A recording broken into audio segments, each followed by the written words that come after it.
Citi Field in New York, the New York Mets play the Washington Nationals.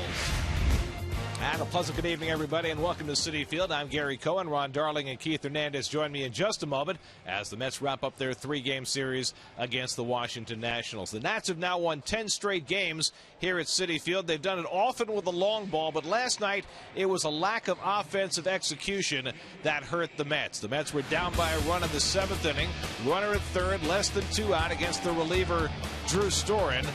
First pitch swinging, Wilmer Flores hits under the force at the plate for the second out. Another chance for Kirk Neuenhuis. Storen never threw him a strike, struck him out nonetheless, and that got Jordan Zimmerman and the Nats through that seventh. Mets down 1 run in the ninth. Juan Lagares asked to bunt with a runner at first and nobody out. Popped up the bunt for the first out. Mets had second and third and 1 out. Eric Campbell grounds one to shortstop for the fielder's choice at the plate, which survived review. Curtis Granderson then struck out, and that ended the ball game. So the Mets had 3 young players fail to contribute in situations where they had a chance to help the offense with simple execution. So the question is there a recurring theme to that? Is there a way to go about it a little differently? Well, the common denominator there was, Gary, and you said it, was the 4 guys involved were all the youthful Mets. And sometimes when you're young, you get a little over-aggressive. You get a little nervous in those situations, particularly at home. But these are all baby steps that they're taking. I mean, Lamar Johnson talked about situational hitting the other day with Kevin about when a sacrifice fly situation. I thought it was very ironic that it came into play last night's ball game. Look for a pitch up. He swung at the first pitch, which was a sinker down and in, which is a hard pitch to lift. So all baby steps, all learning. They had many chances to win this ball game. They just didn't come through. So the Mets suffered a 1-run loss, their 10th straight here at Citi Field to the Nationals. And the task of getting the Mets right, it goes to Dylan Gee, who, although he's pitched very well his last couple of starts, still hasn't won one since the All-Star break. Yeah, 5 starts it is for Dylan Gee. When you think of Dylan Gee, you can really put he and Strasburg in the same boat. They both came up in 2010. Dylan's got 37 wins. So does Strasburg. They both pitched about 600 innings. But that's probably where it ends, because Strasburg is a striker machine. Dylan Gee now just trying to get the Mets back here at Citi Field. Strasburg is kind of an enigma for me. He's a guy who can strike out the planet, but at the same time, he doesn't always win, and he doesn't pitch deep into games. He should be the right-handed Clayton Kershaw. He's not even close. For Stephen Strasburg, his 101st career start, only his 6th against the division rival Mets. It's the Mets and Nats closing out their series at Citi Field. All the action coming your way tonight right here on SNY.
deals on Ford cars, trucks, SUVs, and crossovers. Visit tristateford.com.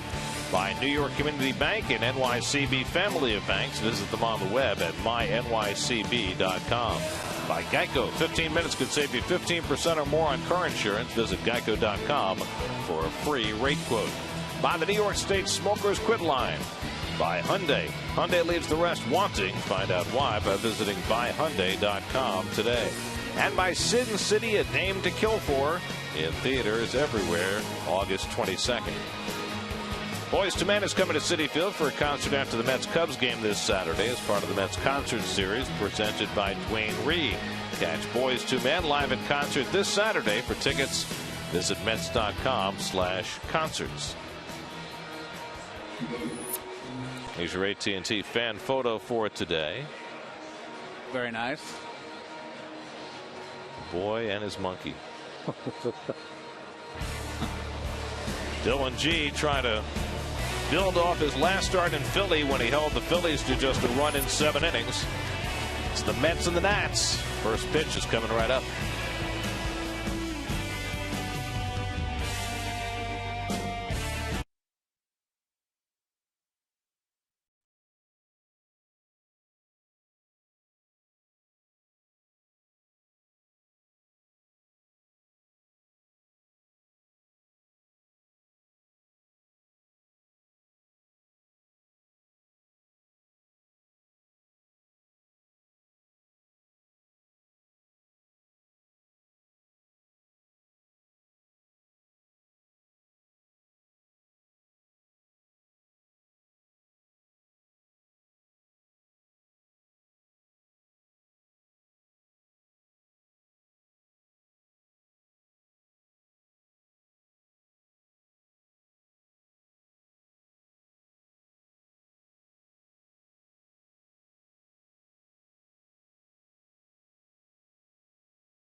Creativity, courage. This is the Mazda way. By Cholula Hot Sauce, the flavorful hot sauce with the iconic wooden cap. Introducing the new green pepper sauce flavor. Pick up the perfect punch of jalapeno and poblano today. And by Citi. Citi cards can get you in on the action and closer to the game with access to special benefits at Citi Field this season. Visit Mets.com/Citi to learn more. I could barely concentrate on reading those. Wow, I know. What shots those were, huh, kid? And wonderful wife. Sandy. Wow.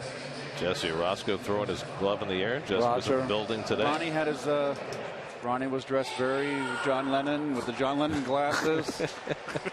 Hyundai starting lineup for the Nationals tonight. Jose Lobaton gets a start behind the plate. Denard Spen back in the lineup after a night off. And And they will face Dylan G, who will try and cool down this Nationals Express. Well, you see the Caesars numbers. We talked about it. He's never gone 5 straight starts without a win. And that 4-4 record, good ERA. He pitched well in his last start against Philadelphia. Denard Span 0 for 6 in this series after coming in with a 36 game on base streak. And the first pitch of the night from G, a fastball in for a strike, and we're underway.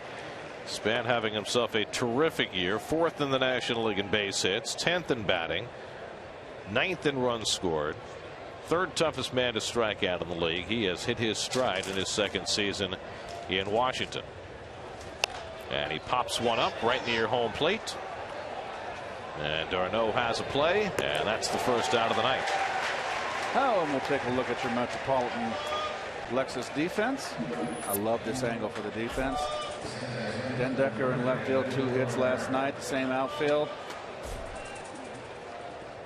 Hey, it's the same group. What do you want me to say? Okay, there's Daniel Murphy. Wonderful. He's at second base. Travis d'Arnaud. We got a set lineup out here, the Metsies. That's good. That's always a good sign. Here's Asdrubal Cabrera, who's had a good series, 4 for 9, 2 doubles, and the home run that turned out to be the difference in last night's game, that he hit off Jeurys Familia, who had only given up 1 home run all season. Cabrera's home run last night was his first as a National, and the curveball from G misses for ball 1. Cabrera acquired at the trading deadline from Cleveland. Cleveland offloaded another player today. They let John Axford go on waivers to the Pirates. So I guess the Indians have made the determination that at 5.5 games out with a quarter of the season to play, they're going to be shedding talent rather than acquiring. I mean, they're shedding what, $1.1 million that they still owe Axford, and the Bucks are looking to replace what they had in the bullpen last year, which was almost perfection. Anthony Rendon on deck. Jason Worth has missed the entire series after getting a cortisone shot in his shoulder, so Rendon hitting 3rd again tonight. So the Nats playing this entire series without Worth, and of course they're also without Ryan Zimmerman, so basically missing their 3 and 4 hitters. They're missing their 3 and 4 hitters, but it's given guys like Michael Taylor an opportunity. Had a home run in his first start, and Anthony Rendon to turn into one of the better young players in the National League. 2-2 from G, and Cabrera fouls one back. You know, another thing too is that when teams are successful, they withstand the injuries. They have the guys on the bench rise to the occasion, and the other players that aren't hurt pick up the slack. And those are the teams that are successful, because you're going to have injuries in the course of a season. It's Jordan Zimmerman, who got the win last night. 2-2 on the way, and it's low and inside. Full count to Cabrera. Unless maybe the Texas Rangers. I mean, well, they lost what, 15? They lost, but everyone on their team they practically lost. Darvish the latest. There's a critical mass of injuries after which it's hard to compete. 3-2 to Cabrera with 1 out, and he takes a walk. So G, who's been walking more batters lately, issues a 1-out walk in the opening inning.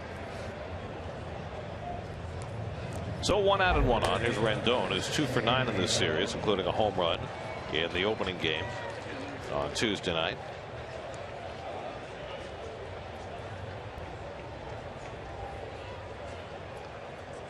We have the same pitching matchup tonight that we had on opening day here at Citi Field. Dylan G got the start. It was supposed to be John Neese, but Neese had his spring push back, so Dylan slid in and took his first opening day start this year. He and Strasburg both wound up with no decisions in that game.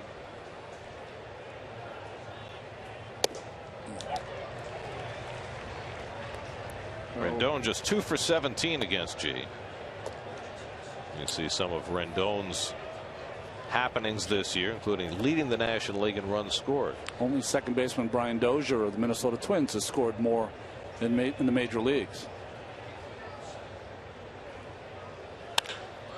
Laced into left field, but Dendecker's right there to grab it, and that's the second out. So a bullet off the bat of Rendon, but it stayed up for Dendecker.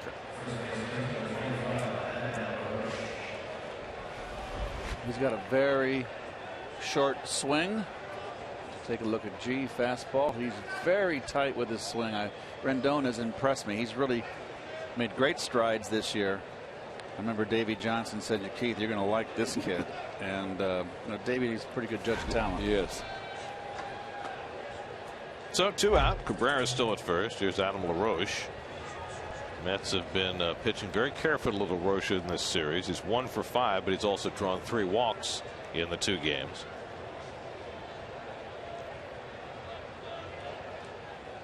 And the curveball from G in for a strike.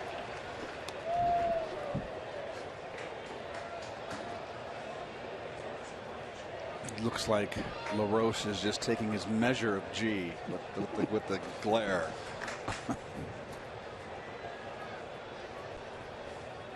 There goes Cabrera. LaRoche fouls it away. Cabrera was on the move. You know what's interesting? Kevin had an interview with Dylan G. I don't know if it was yesterday or the day before. As you see the runner on the move. And it was interesting because it shows you a lot about who Dylan G is. In a day and age where sometimes guys make excuses, he had an interesting line he told Kevin. He said, "Listen, I haven't won. I can't make any excuses. My job is to win." And it's refreshing to hear someone own up to those kind of things like Dylan G does. Yes. I was getting a little tired of hearing, and I'll say it after the pitch. LaRoche hits it a long way to left center. Lagares back near the wall, and it's out of here. Adam LaRoche, an opposite field 2-run homer, and the Nats have started up the home run express again. Wow. Number 17 for LaRoche. It comes on an 0-2 pitch, and the Nats jump out to a 2-0 lead. Well, anytime anybody goes opposite field at Citi Field, that gets your attention. And he's always been a big swinger. And when he gets it, he can tag it. And he gets that, I think, Ronnie, you said it, that backspin. For LaRoche's 12th career home run at Citi Field, more than any visiting player. Well, it's an 0-2 pitch G wants back. It's a fastball, belt high, too much plate. And he got on top of that, too. And Lagares just ran out of room. Party City.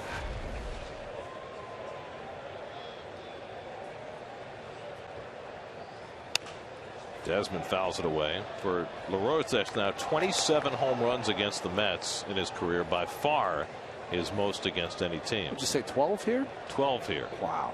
One more than Dan Uggla for the most ever by a visiting player at Citi Field. He has just been a Met killer.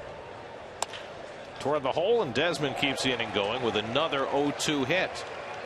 So LaRoche hit a home run on an 0-2 pitch, and now Desmond with a base hit on 0-2. Breaking ball, and you can throw Desmond breaking balls, but this has the middle of the plate. It's down, but Dylan probably obviously wanted it more away.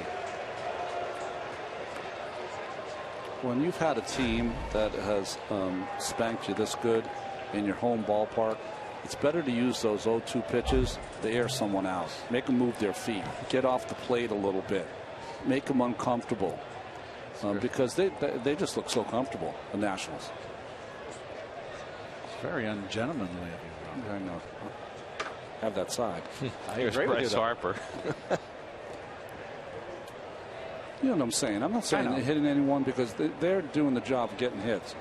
But when a team looks this comfortable in your ballpark, I think you have to try to make a statement back. Harper 3 for 7 in this series, including a home run. The Nats now have 10 extra base hits in this series, 4 doubles and 6 home runs. The Mets have just 2. Jose Lobaton doing the catching tonight. He's on deck.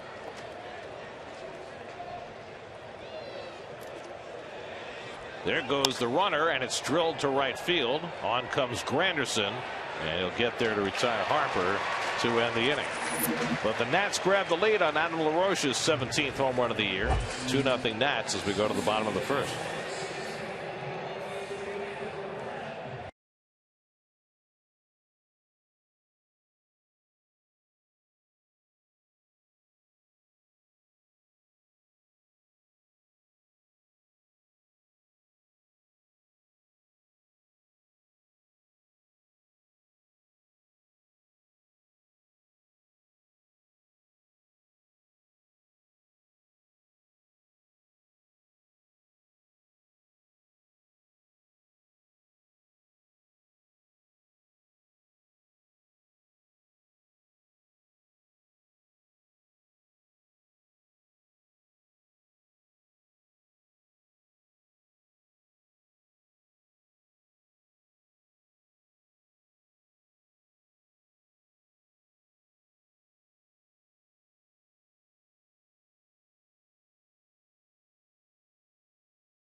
Same unit that's been running out there the last several days. Wilmer Flores gets his 8th straight start at shortstop, and Matt Dendecker his 5th straight start in left field, as the Mets take on 26-year-old Steven Strasburg for the first time since opening day. Well, you were saying this is his 101st start. He had 690 strikeouts in his first 100 games. That's 9th most of all time. And I said in the open that he should be the right-handed Clayton Kershaw. He's not even close. Well, that's my expectations when I see Strasburg. He's the full package, 95 plus and all 4 pitches. And we'll take a look quickly at the Coors Light defense. Span back in the lineup, Taylor back in right field. And the infield is pretty set right there. Rendon, I'm telling you, has been impressive and hasn't affected his hitting, moving to third base with Zimmerman out. And Lobaton gets the start behind the plate. Curtis Granderson leads off for New York, and Strasburg fires a fastball inside. Granderson 1 for 10 in this series. Made the final out last night with the tying and winning runs in scoring position. Could be happenstance, but Wilson Ramos, we've seen, had 2 great games here. He always hits the Mets well. But Lobaton, his last 13 starts for the Nationals, they're 11-2. So, you know, whether he's a good luck charm, when he's out there, they do well. And he's gotten a lot of playing time this year because Ramos has spent 2 different stints on the disabled list. So Lobaton catch the entire series in D.C. last week.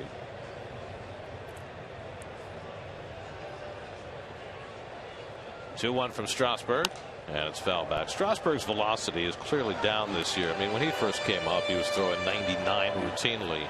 His average fastball this year, 94.6, the lowest it's ever been. Still enough, as you see Flushing Bay and the setting sun. It's still enough. I think what's happened to Strasburg is he loves his breaking ball. He loves his changeup. And I think a lot of times when in game, he doesn't establish his fastball command first and then go to those pitches. You can see the numbers. At his last start, he gave up 4 home runs in Atlanta. First time he had done that in his career. It was 97. Came over the top. A lot of times, Gary, I notice a couple of his fastballs run that he's more 3/4 and gets the ball to run away from the left-hander. When you do that, you lose velocity. When you come over the top, your fastball's electric. 7th pitch of this opening at bat to Granderson, and Curtis hits a ground ball right at Cabrera for the first out.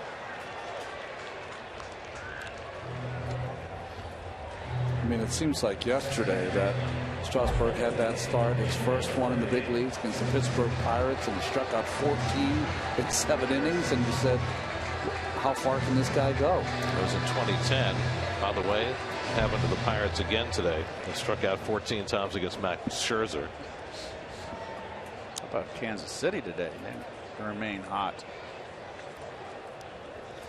18 of their last 22 they've won, Kansas City. And they beat 2 in a row, a good team in the Oakland A's. Daniel Murphy takes a strike. Murph 2 for 8 in this series after taking an 0 for last night. There you go. I know he was only a Met for a short time, but Jason Vargas had pitched a shutout in last night's game for KC. Vargas made 2 starts for the Mets back in 07. Didn't pitch well. He's done a great job since. 97 pitches it took him last night on a 3-hit shutout. In 2 hours and 6 minutes. Strasburg ahead 0-2, and he strikes him out with a curveball. So Strasburg has his first strikeout of the night. 2 out and nobody on.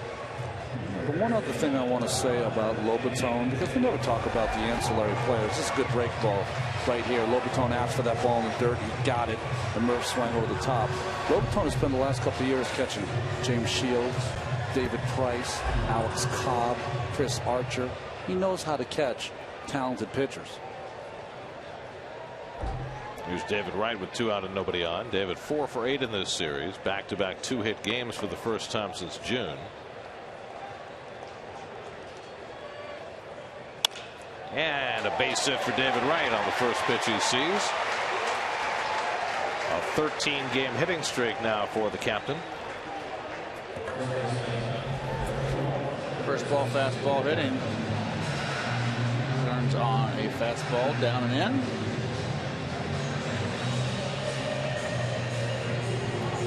David with his toe tap, almost like a ballerina on his toes with that front foot. So 2 out and a runner aboard for Lucas Duda. 2 for 7 in this series. And the Nats have the full shift on against him.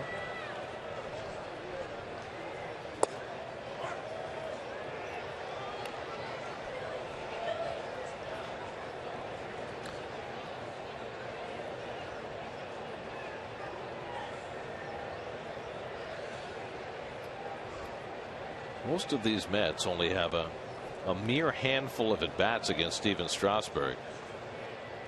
You know, we saw Jordan Zimmerman, who pitches against the Mets seemingly every series. And here's Strasburg, who is making only his 6th career start against the Mets. Contrast that with the Marlins. He's faced 17 times, the Braves 15 times, the Phillies 10 times. Just happenstance that he's not faced the Mets more often. That happens sometimes. I remember in my career, I never pitched against the Dodgers in Dodger Stadium, but I always pitched against them here or at Chase Stadium. But every single time I pitched the first game in San Francisco, the last game in San Diego, and always missed the Dodgers. Always. Did you like pitching in Candlestick, the cold weather? Not particularly. Did anybody? I think it was Jack Clark that I didn't like as much as the weather. 2-1 to Duda, who has a home run against Strasburg. When Strasburg faced the Mets on opening day, he had a rough early go in that game. He gave up a 3-run homer in the first inning to Andrew Brown, who was the surprise opening day starter.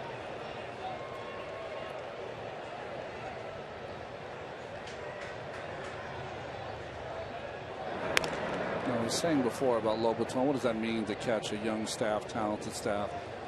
When I talked to Joe Madden about Lobaton, he is a guy that sets up beautifully, always has a low target. He kind of walks these young pitchers through. If they get ahead of a hitter, you saw him put the glove on the ground. Please bounce his curveball. I'm going to block it. We'll get the strikeout. He's good at kind of getting his pitchers to throw the right pitch. Strasburg handles the comebacker, and Duda's retired, and so are the Mets. After 1 at Citi Field, 2-0 Nationals.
Is light.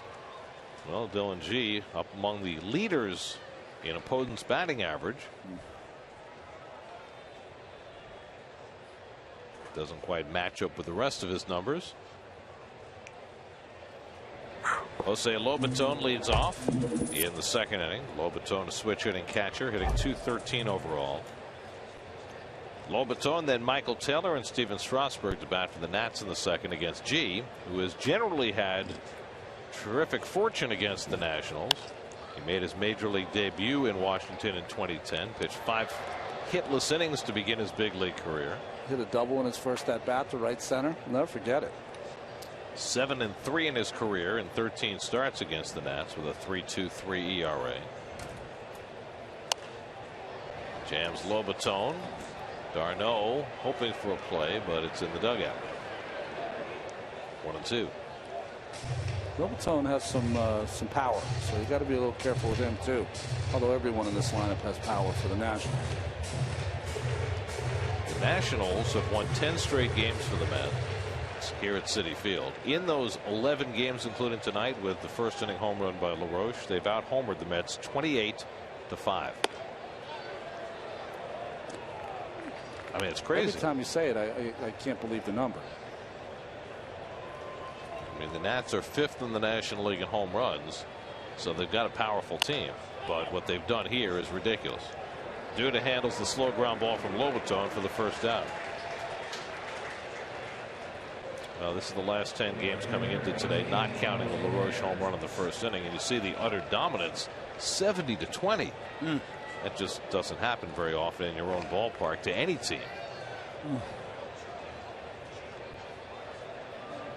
Oh, wow. Well, here's Michael Taylor, the rookie right fielder, making his debut in this series. His first night was terrific. A base hit his first time up, an opposite field home run. Last night, not so terrific, 0 for 4 with 3 strikeouts. a sombrero. So he's already experienced the high and low in his first 2 days in the major leagues. He said he's fine. The break over point for him is anyone 18 years older than he is. He has struggled with. The ups and downs of a young career. Well, he's 23 years old and had never really produced offensively until this season in the minor leagues. They were raving about his defense in center field in the minors, but this year he broke out in a big way in Double-A, and here he is getting his feet wet in the major leagues. And for the second straight inning, G issues a 1-out walk. You know, it's interesting. You showed that number. You said 217, right? Batting average against with Dillon. But we've seen Dillon pitch so many ball games that we kind of know when you watch him. Usually he spends most of his time around the knees. He never throws the same pitch twice, but he's just the opposite because he's been getting behind. He's had to throw a lot more fastballs around the plate. Strasburg up there to bunt. 4 hits and 5 sacrifices this year, and he fouls one off. Well, in his last start in Philadelphia, G similarly walked 2 in the first 2 innings and then really settled in and found a groove. At one point retired 13 in a row and was pitching shutout ball into the 7th. Allowed just a Carlos Ruiz home run in 7 innings of work. But remember that game, he was up in the first 2 innings and then down the rest of the game. Strasburg twice in a row unable to get the bunt down. The sacrifice bunt has not been good kind to either club in this series. Zimmerman couldn't get a bunt down in first and third, nobody out yesterday, and then Lagares for the Mets in the 9th.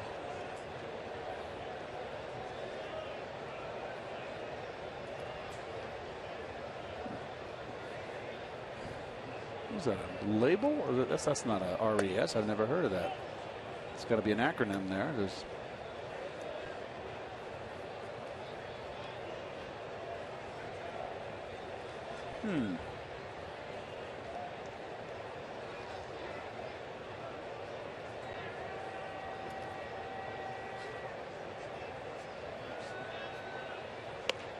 Strasburg gets it down.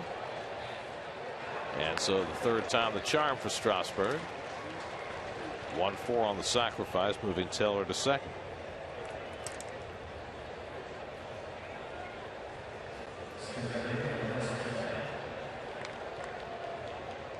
Boy, the sunrise was unbelievable this morning, and the sunset equally is great tonight. Sunny, 75 degrees.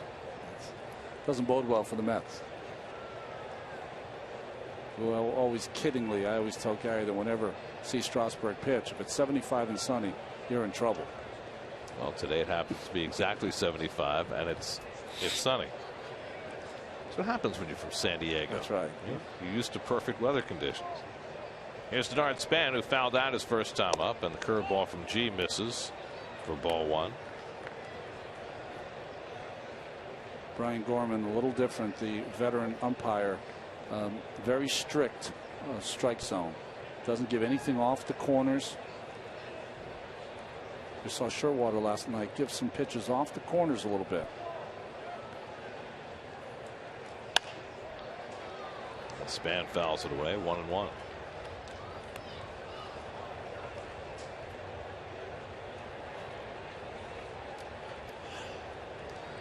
Asdrubal Cabrera would be next.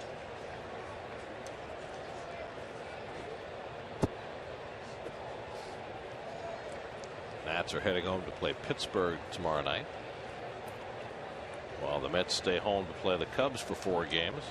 It'll be interesting to watch the new look Cubs.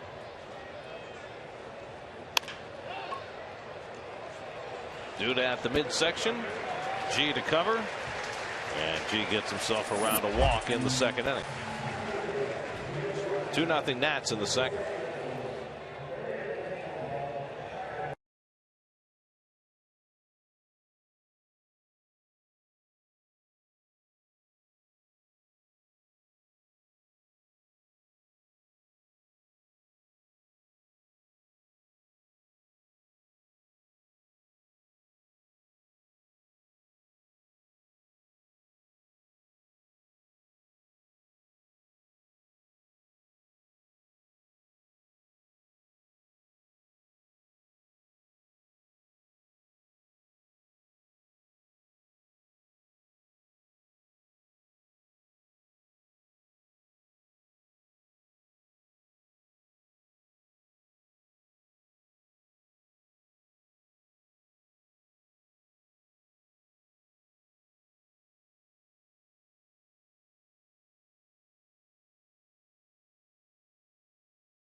Tickets for games now through Monday. Log on to Mets.com/strikeouts to take advantage of this offer. Travis d'Arnaud leads off for the Mets in the home second against Steven Strasburg. d'Arnaud homered in the 9th inning last night to get the Mets within a run. He's been back since late June. 38 games now for d'Arnaud, and in those 38 games, getting 277, 7 home runs, 21 driven in. Pops one up in foul ground for LaRoche, and that's the first out. d'Arnaud in that 38 game stretch has a .511 slugging percentage, so he is doing exactly what the Mets were hoping he would do. 10 home runs, as Gary said, most by any Met rookie catcher. So nice to see him, after the horrible start, to go down and come back and find success. Now it's Matt Dendecker, who had 2 hits last night, 5 for 15 since his recall. This is his 5th straight game starting in left field. In all probability will not get the start tomorrow night because the Cubs are throwing a left-hander, Travis Wood. But you never know. Travis Wood is a left-hander that you would not be afraid to bat a left-hander against. You know, he's not a Cole Hamels or a guy that has a breaking pitch that is like a Kershaw. Wood is a guy that's a control pitcher. You know, pitches around the strike zone, doesn't throw overly hard. It's an interesting conversation, though, isn't it, when you have a young player like a Dendecker who you're trying to establish? Do you do him more of a service by putting him more in positions to succeed by only having him face right-handers, or do you do him more of a service by running him out there every day? Well, you could sit him down and against the real tough left-handers, you know, the Kershaws of the world, and but he's 27. The only way he's going to get used to hitting them is to play against them. I mean, it's a big opportunity here. Was leading the Pacific Coast League in hitting, and I like his swing. The ball just jumps off his bat. It's a good, a lot of season left for him to give him an opportunity to make something to build on.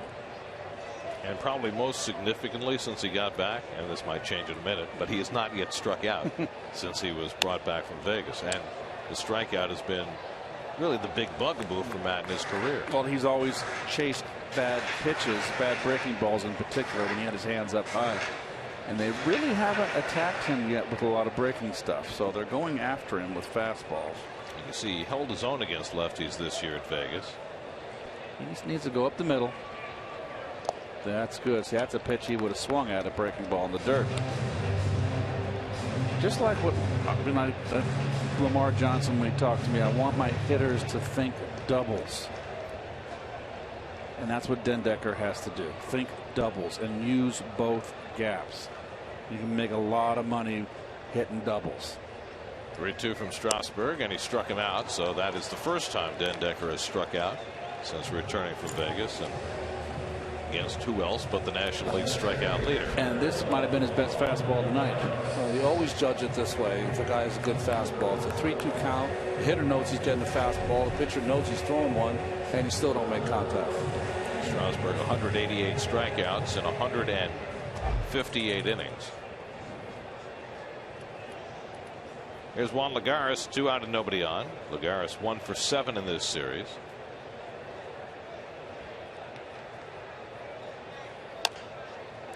And an easy comeback for Strasburg to handle.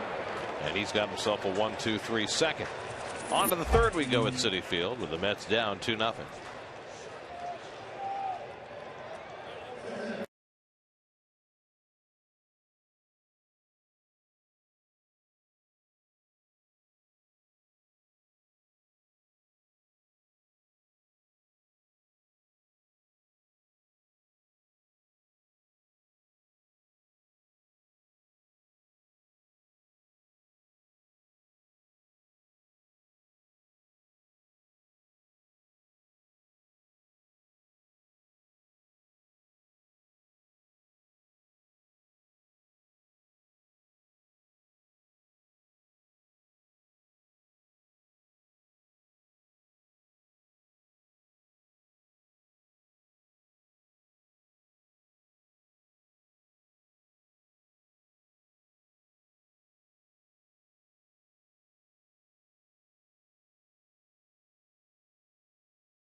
with Anthony Recker. Kev? Anthony, just watching Dylan work the first couple of innings here. He's up a little bit with his command. He or any time pitcher's up early in a game, how do you bring them down as a catcher? What do you do to kind of get them back into the zone? Typically, anytime they're up in the zone like that, they're doing something just minor mechanically, that their arm's just lagging a little bit. And actually, me and Dan went in there after the first inning and just looked at some video, and it just looked like his timing was a little bit off as far as his break and where he was getting his back arm to. But it's not really something you necessarily try to coach him through. You just tell him to kind of think down, look down, and just really focus on hitting the glove down, and that's all you can really do with them during the game. Are there certain pitches that can help that process that you may call? Does it change how you would call an inning by chance? Oh, definitely. When you see a guy that's up in the zone like that, you call some breaking balls, kind of gets them on top of the ball a little more, and then when they come back to the fastball, hopefully their timing's a little better. So you said you went back and looked at video at Dan. Games you're not starting, obviously you could play at any time. What is your role? How active are you in watching the game, dealing with the pitchers and Travis who's starting tonight? Oh, I mean, I try to stay as involved as possible, especially because, you never know when you're needed, whether it's injury or situation, you could be called on any time to go in the game. So you always got to be ready and prepared and watch the entire game. So I'm just out here, watching the game as best I can for the first couple innings, and I go in and get loose. And then after that, it's just, staying loose, watching some game film or watching some game in there, or, hitting in the cage, whatever, while I get ready just in case I'm needed. 2-2 to Cabrera as we talked to Anthony Recker in the Mets dugout. Take me through this. We had a conversation a few weeks ago about the block and the plate thing, but now that you're here, I'd rather hear it from your mouth. Another play last night, and we've seen plays look like that, and quite honestly, sometimes you don't know how they're going to call it when they review it. It's 50-50. But you did tell me that, and G gets a strikeout. Cabrera takes a seat. We're going to look at the play last night. You did tell me that in spring training you were coached differently. You're used to one way. Tell us how you were coached and what you're instructed to do now as a catcher in that play with this rule. Well, in the past, I always kind of put my foot on that front corner of the plate, and faced it towards the runner and kind of blocked the plate off, and wherever the throw was coming from, and just tried to brush the guy off the plate. Now I'm taught more to keep it on the front back corner of the plate, which doesn't really make much sense. But if you're looking as a catcher, if you're looking at it, it's the front right corner instead of the front left corner of the plate, is where they're telling me to put my foot now, just so that I give the runner an entire lane of the plate. And then weird. You're almost going away from the play, essentially. Yeah, it is. It's kind of weird. But we thought, with this new rule, a lot of guys are going to be trying to slide to the back corner of the plate anyway, the back tip. And then with me being back a little further, it makes it easier for me to get the tag there rather than having to reach, from the front to the back behind me to make the tag. So that was kind of the idea, and then as the ball's coming in, it's just kind of, read it, make a play on it, and, half the time it takes you into the plate anyway, so right. Which is legal. So that's usually how it works. So what is your reaction in the dugout play like last night? I mean, that happens and then time stops. What's your reaction in here watching? I mean, it's tough because, you're on one side of the coin. You're hoping they're going to call it, him blocking the plate, and you'll get the run. But as a catcher, instinctually, you're thinking, well, I want to be able to block the plate. But obviously, in that case, I'm rooting for them to overturn it and give us the run because it was a big run. So, and it's just been difficult because there's been a couple plays this year that, as the rule was explained to me in spring training, it's been a little bit, it's been different, the way it's been called or the way they've reviewed it. There was a play earlier this year in Miami that they called, David out, I think, and they upheld the ruling after the review, and it seemed like he was blocking the plate the whole way. It's just confusing, but how difficult is it as a 2 outs and Decker makes the put out on Rodon? Just how difficult is it to change something you've been doing your entire life? Yeah, that's the toughest part as a catcher. I mean, I catch myself. I think I just did it the other night, actually, when we were in Philly. We had to play at the plate. Juan threw the wall home, and we got, I think it was Dominic Brown at home, and I was kind of set up in front of the plate at first. And then as Juan came up, I just kind of clicked in my head, oh, get off the plate. And I just kind of moved over a little bit, and as the ball's coming in, then I was able to make a play on the ball and tag him. But, yeah, it does. It's tough. It messes with your instincts a little bit. Very interesting. Before we let you go, and this is tremendous insight by you, there's a 10-year contract waiting at SNY when you're done playing. That's a whole other story. LaRoche hits a home run the first time up. How does that change how you pitch to him here this at-bat? Well, we've noticed that, in the last series or two with him, he's obviously swung the bat really well against us, and we've noticed a lot of the balls have been up in the zone. And that's something we were trying to do early on. As he grounds out the first here, we're going to try to, get the ball back down in the zone, kind of make him work down in the zone and see what we get out of that. We got a ground ball there, so I'm guessing we got it down in the zone. Anthony, that was tremendous. Thank you. Yeah, absolutely. Anthony Recker, good inning from Dylan G. We'll be back to Citi Field in just a moment.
This will be the guy in the Strasburg jersey.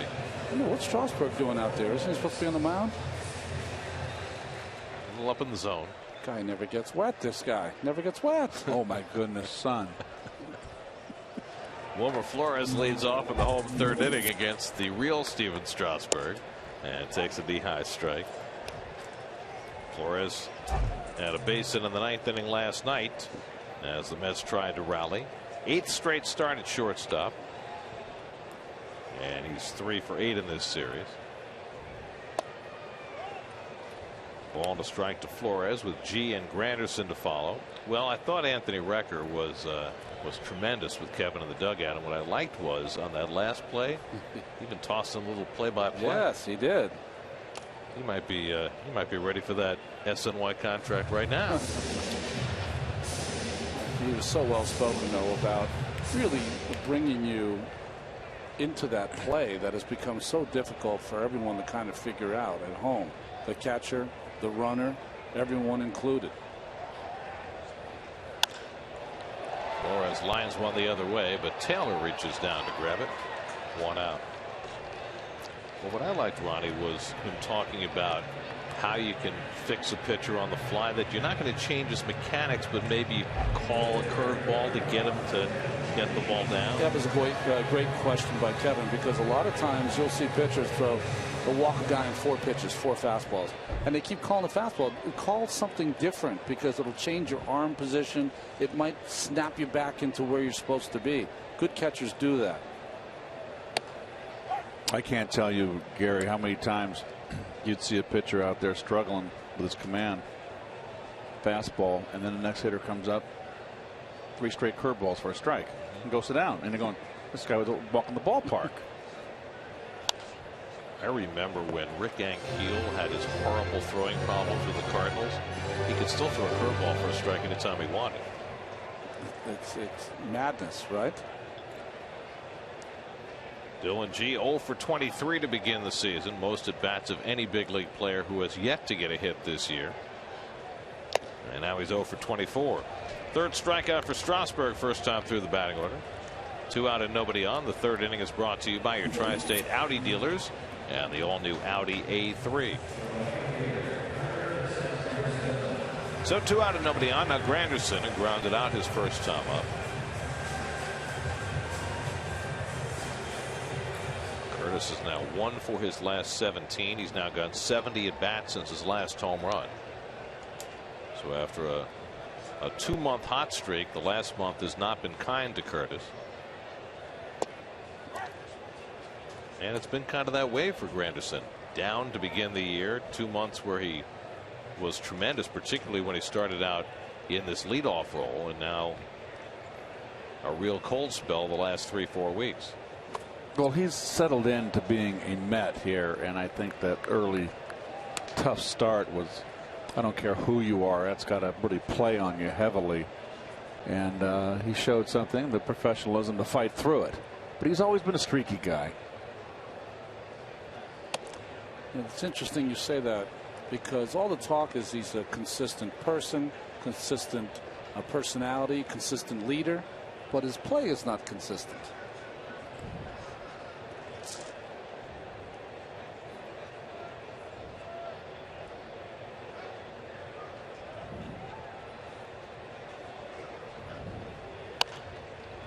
Rolls one down to LaRoche, and he'll take it himself. 7 in a row retired by Strasburg. He's up 2-0 as we go to the 4th.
Are in for 4 games starting tomorrow night before the Mets head to the West Coast for 2 in Oakland and 3 in LA against a couple of division leaders.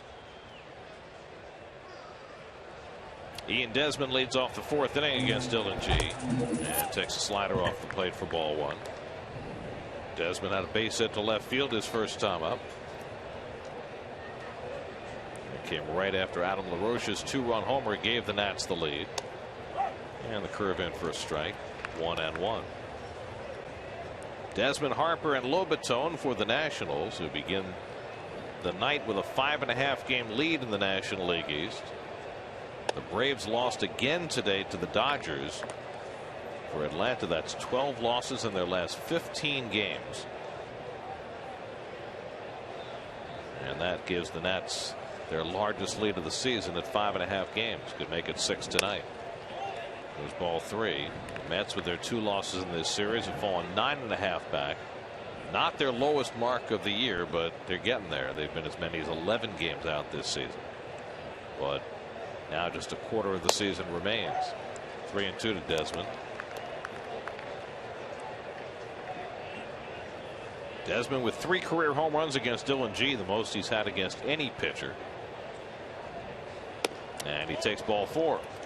3rd walk of the night given up by G, and this one comes leading off the inning. So very out of character G here with the 3 walks.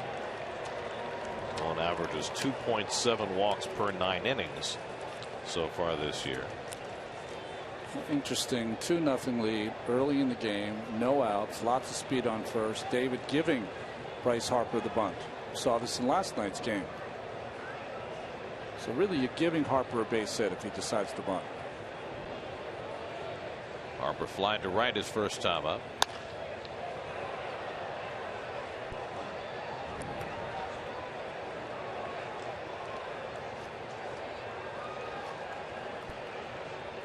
Jose Lobaton waits on deck.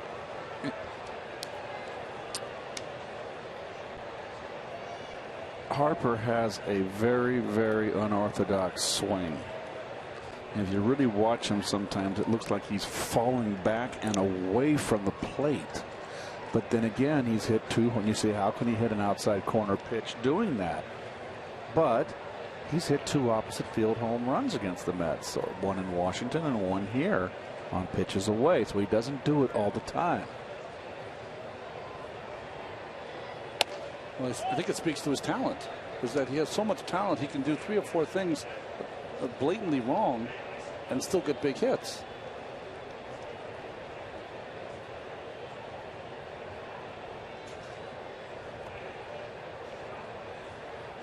Still just 21 years old. Forgot about that. Of course, is the scary part. Looking the year 2 years ago. He crushes this one to deep right center. Granderson gives it a look, but that is way out of here. Almost to the bridge. Harper's 2nd home run of the series, his 6th of the year.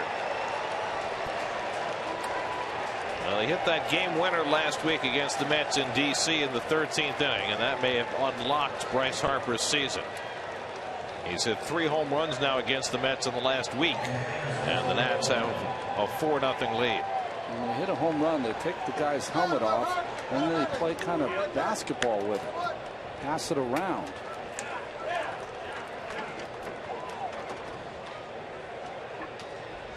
That was a bomb. Well, he turns on this fastball. They're coming inside. Did he get it? Oh, no. Did not. Right from the get-go, it was down the pipe. And you can see him falling away. So he's got such a quick bat. He really opens up for that middle-in pitch, Ronnie. And he just squared it up here. And that was a rocket launcher.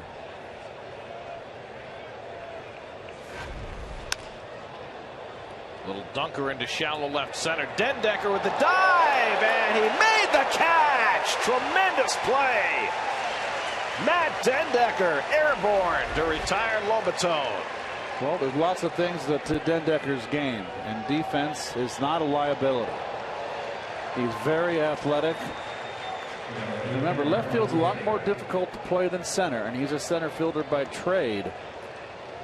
It's like you have two young center fielders in the outfield with Dendecker and Lagares.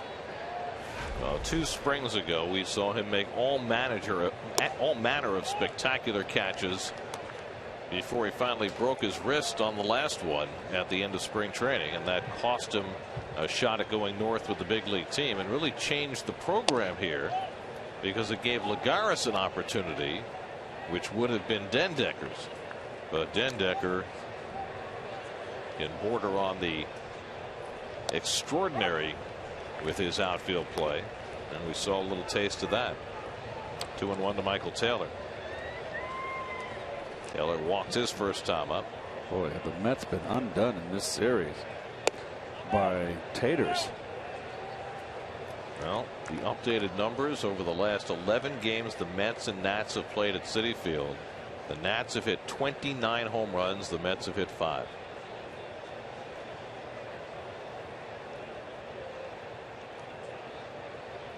Meanwhile, Bryce Harper has 6 home runs this year, and half of them have come in the last week against the Mets. Taylor's on with a walk, and that's 4 walks now for G. So after G's performance against the Phillies last week, which really marked something of a turnaround for him, he is really having a rough time of it tonight against the Nationals. I see Terry Collins and Dan Worthington in a big powwow there. They are. Dan's hearing it, right? See, what happens in games like this is that the manager will get to the pitching coach and tell me what's going on here. I mean, did he throw well on the side in between starts? You know, why is his ball up?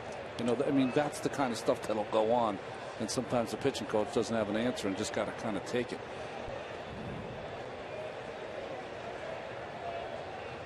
Strasburg sacrificed his first time up.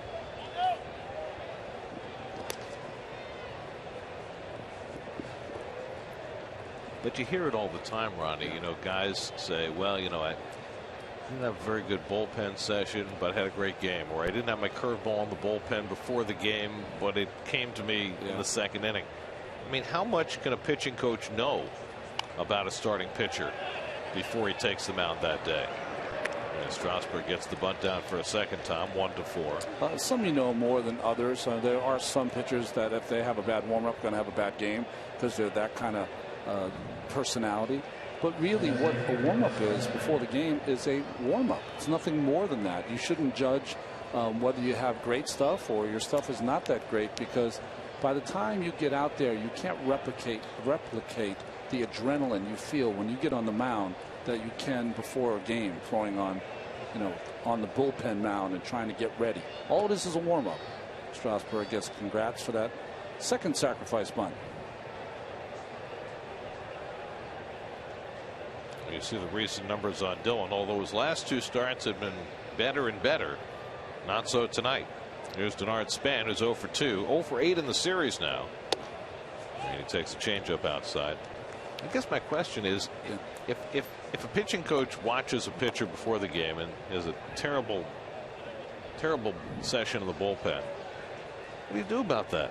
Well, nothing. And in fact, I used to tell Mel, once I had enough time in the big leagues, if I had a bad warm-up, I'd say to him, hey, you know, walking down in the corridor at Chase Stadium, I'd say, you know, you don't have to tell Davey everything when he asks you today. Because Davey would always ask Mel, what do we got tonight? Is he looking good? How's he feeling? And Mel, I know Mel would always say positive, always say, hey, he's good to go, ready to go. But even if he said negative, what was David going to do? Scratch you? Yeah, I guess he wouldn't. But yeah, that's right. I don't know. Maybe Davey might have. He had that kind of personality. Well, you had that kind of relationship. That's right. 1-1 to Span with Taylor at second and 2 down.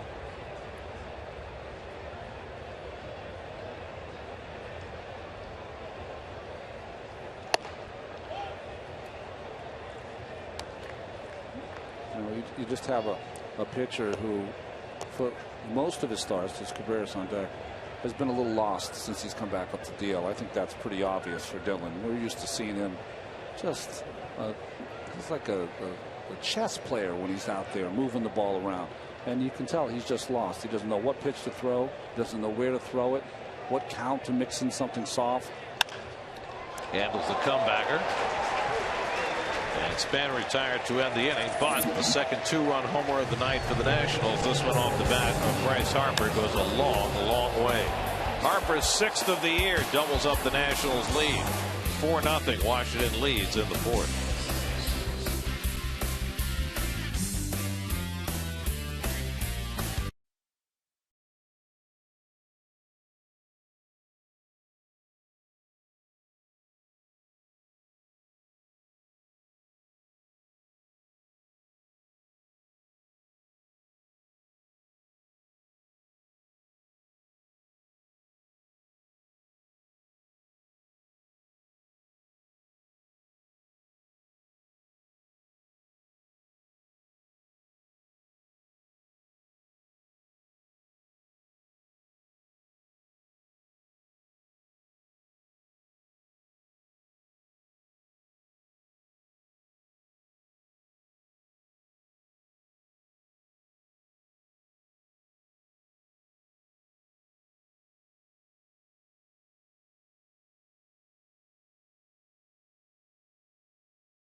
Home 4th inning, Daniel Murphy leads off against Steven Strasburg.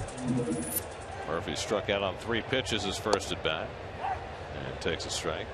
Murphy right and due to try to get the Mets started. The Nats have jump started again with the long ball. So it has gone. LaRoche and Harper with 2-run homers.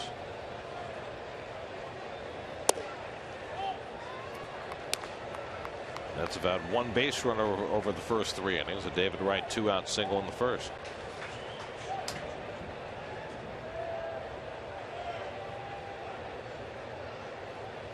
And Murphy takes one toward the middle. Flagged down nicely by Desmond. And it gets by LaRoche, and Murphy will head for second.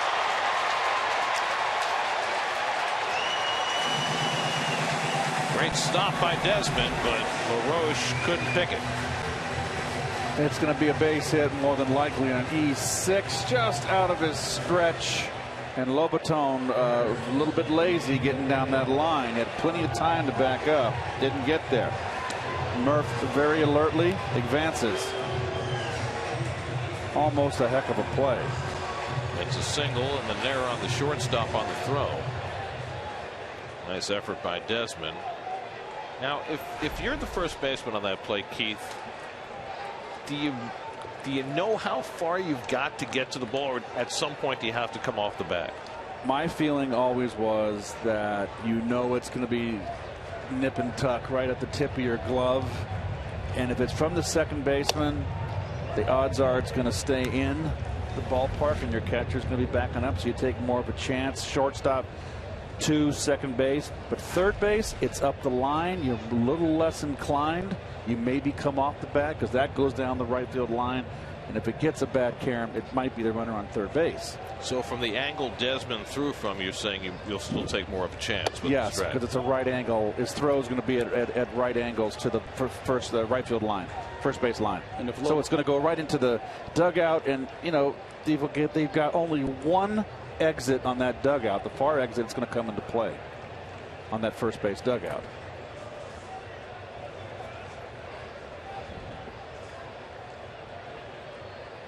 By the way, for Murphy, that's his 150th hit of the year. So with a quarter of the season to go, he's right on pace to get to 200 hits. the fun part about this job, learning something. Never knew that. If you take a throw from a different angle, you can take a chance. But from another angle, you can't take a chance. But you're counting on Lobaton to back you up, too. Oh, yes. 2-2 to right, who had a base hit his first time up, extending his hitting streak to 13 games. During this 13-game hitting streak, David has 1 extra base hit, 1 double. Otherwise, it's been all singles. Lucas Duda waiting on deck. And you see that of late he has really used the middle of the diamond. 7 of his last 10 hits to center field. Strasburg gets it with 96-mile-an-hour heat. 4th strikeout for Strasburg. That's the first out of the inning. Boy, David, really look at his fanning flying out here.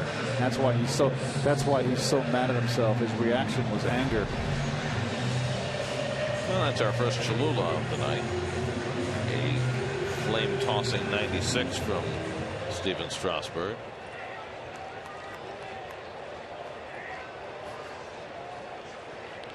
Here's Lucas Duda, who hit a comebacker his first time up. Mets are now 0 for 15 with runners in scoring position in this series. Murphy takes off for third. Lobaton's throw. It gets away from Rendon, and Murphy decides to stay put. Well, got fortunate there because had Rendon caught that ball, Murphy was going to be out. And the Mets down by 4 runs. The throw's right there, and I think he gets kicked out of his glove, and he's out by a mile, and that is. No, Rendon. No, he didn't kick it out of his glove. He just missed it off the heel. Well, it's the scorer's discretion here. He could charge a caught stealing and an error on the third baseman for dropping the throw, but he chose not to. He's going to give Murphy credit for a steal. That is very ill-advised. You cannot do things out of the ordinary. I know what Murph's trying to do, and this is what Murph always tries to do, and it's just you're already in scoring position. You got Duda up. You take yourself out of an inning. So I'm just surprised they have not. We know that Murph can do the extraordinary and the unusual, and out of right field somewhere, sometimes out there in way in deep space. Why they don't put a hold on him? We've seen enough. He's been here he's been here a long time. I got to have a hold on him in certain situations. Well, he just got really lucky there that Rendon dropped that throw. 1-2 to Duda with the infield back. Strasburg doubling up inside. 2-2. Looks like he's found his fastball here, getting a little loose, starting to dial it up. Pitching out of the full windup here with a runner on third. You don't see that very often anymore.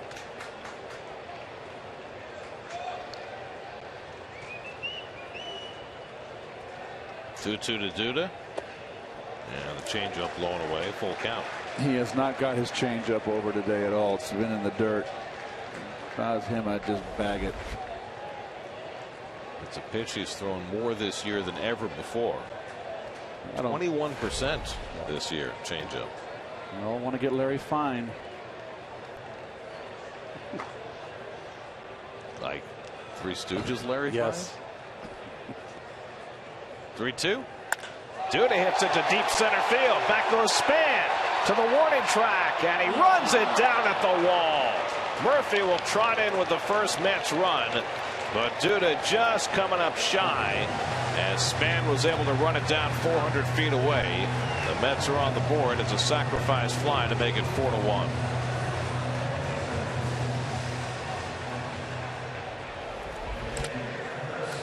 Well, it's a 4-0 lead. He's got to come after him with the fastball. He catches a little too much of the plate. Nice swing by Lucas. Maybe got on the label just a little bit. And in a strange way, Murph is rewarded for taking third base. And the Mets are too, with the run. So 2 out and nobody on for d'Arnaud. Travis fouled out to first base his first time up.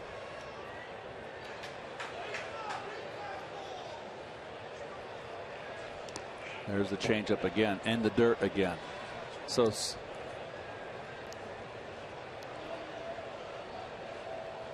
those are things you're looking for in the dugout, Gary. Okay, guys, he's not getting his changeup over. He's a 2-pitch pitcher.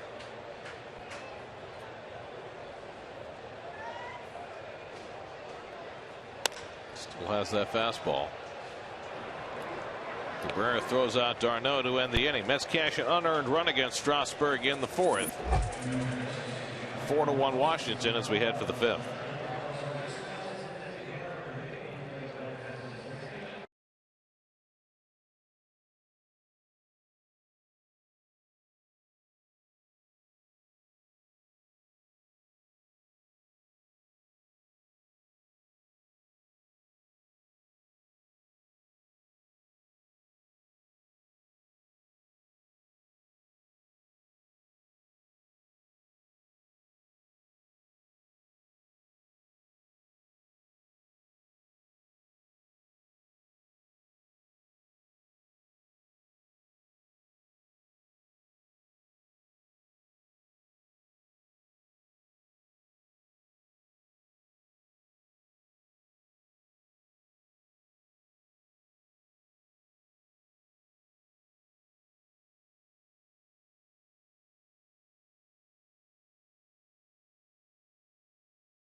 Is.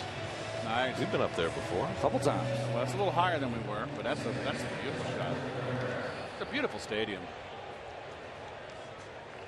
Better than that mausoleum over there in the Bronx. It's amazing how a ballpark can be that massive and that small at the same time. Yes. No doubt. As Dribble Cabrera leads off in the 5th inning against Dylan G, who's been hurt by a pair of 2-run homers, both after walks. He's walked 4 over the first 4 innings, matching his season high. One of those went to Cabrera, who scored on LaRoche's home run in the 1st. And changeup up and away for ball 1. Cabrera, Rendon, and LaRoche 2, 3, and 4 in the batting order for Washington. That's only have 3 hits, but 4 runs because of the long ball. And another deep drive. This one Granderson will have a play on. 1 out.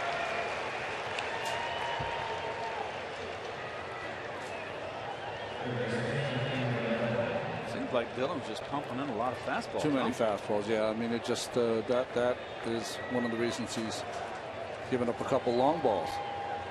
Now you can look at it a couple ways. He's made 2 bad pitches, but when you really look at the body of work today, Dan Worthen looks at it, he'll see behind the count a lot of fastballs. When he's at his best, very rarely will you see him throw 2 pitches in a row the same speed. Another fastball up to Rendon, ball 1. Rendon twice has hit the ball to left field. First time was a bullet right at Den Decker.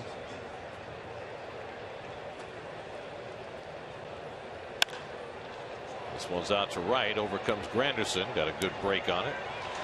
And that's the 2nd out. SNY Super Slow Motion is brought to you by your Mercedes-Benz Tri-State dealers. Visit them on the web at searchmercedes.com. If only he could jump that high. Well, I'll tell you what, if it had been the old ballpark, he would have caught that ball. after the old fences, he would have caught it. Yes, it was in front of the Great Wall of Flushing. Yes, it was. He would have made the play. Here's LaRoche who hit that ball. His 27th career home run against the Mets.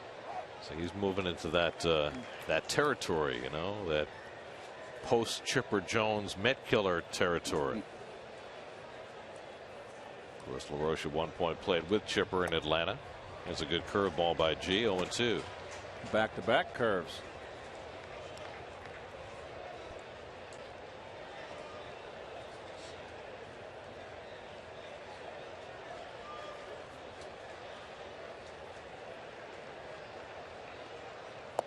It's interesting. I've said this before, but Mel Stottlemyre used to always say to me, he said, listen, most left-handed hitters you can get upstairs, but watch the guys that throw lefty. That's their strong hand. They can get on top of the ball up in the strike zone. Interesting. Mel was such a break guy. Right? I've never heard that. That makes sense. And you're a good high ball hitter yourself. Top hand. Mel, genius.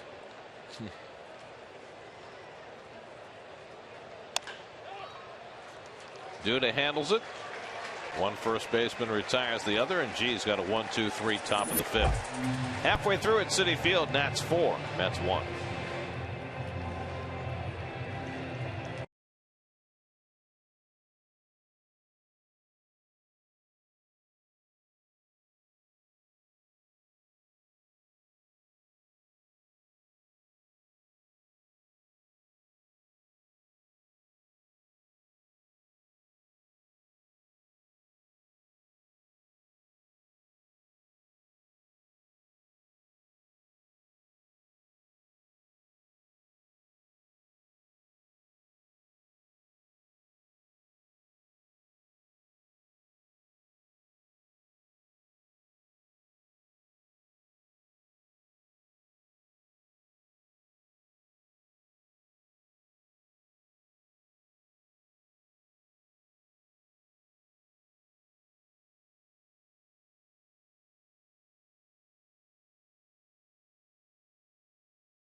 Receiver Stephen Hill, why he thinks this year will be his breakout season.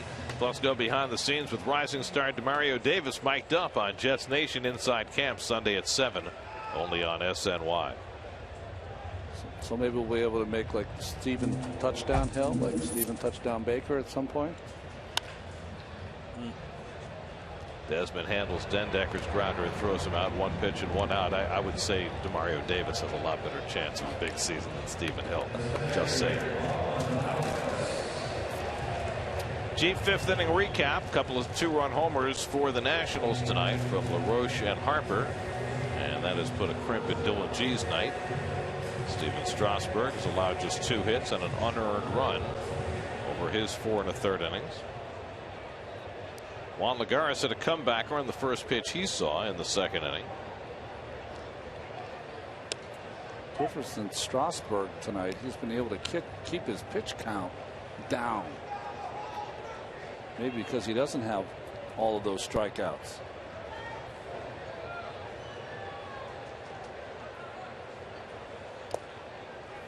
Well, and he also hasn't walked anybody tonight, but that's been a theme in this entire series. The Nats Their pitching staff has walked fewer batters than any staff in the National League, and they've not walked a single batter yet in this series.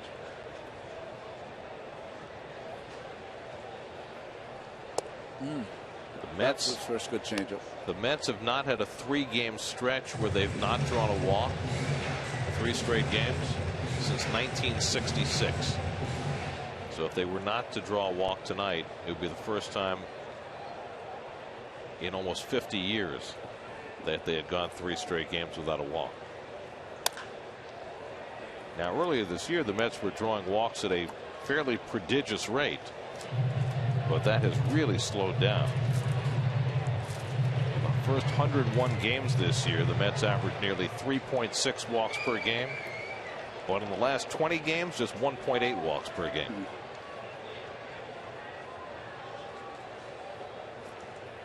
And for a team that stresses not swinging at balls and drawing a lot of walks and high on base percentage, that's put a big crimp in their offense. Well, it's also the flip side. The pitchers have figured it out. You know, they're being much more aggressive. I think water will seek its level. It'll come back a little bit the other way. Well, the positive flip side for the Mets in that is that they have been more aggressive in certain situations, and that's worked in their favor. It's not like they're taking you know, first strikes. They're getting pitches to hit. They're making contact. They're not striking out like they used to. Good curve. Garris goes down looking at the curveball and lingers to discuss it with Brian Gorman. That's 5 strikeouts for Strasburg. I don't think anything to discuss there. That's a good pitch. Borderline, but too close to take. Also, where he's catching it, Keith, is he probably was over the knees before it got there. Yep. Well, Carlos Torres is up in the Mets bullpen. The pitcher spot is due up next for New York, so if Wilmer Flores gets on, we might see a pinch hitter for G. Flores lined out to right his first time up. For the moment, G has come out on deck, but we'll see.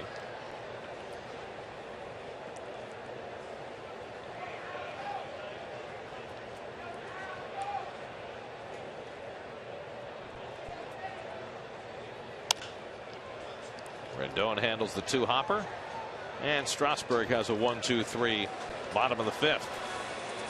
5 in the books at Citi Field. Nationals leading at 4-1.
The Nationals 4-1. Ian Desmond will lead off for the Nats in the 6th. Desmond's been aboard twice with a base hit in Milwaukee. He's scored a run. It'll be Desmond, Harper, and Lobaton for the Nationals in the 6th. Up the middle, and Desmond's aboard for the 3rd straight time. His 2nd hit of the night. Well, there is Jay Horwitz, the Mets Vice President of Media Relations.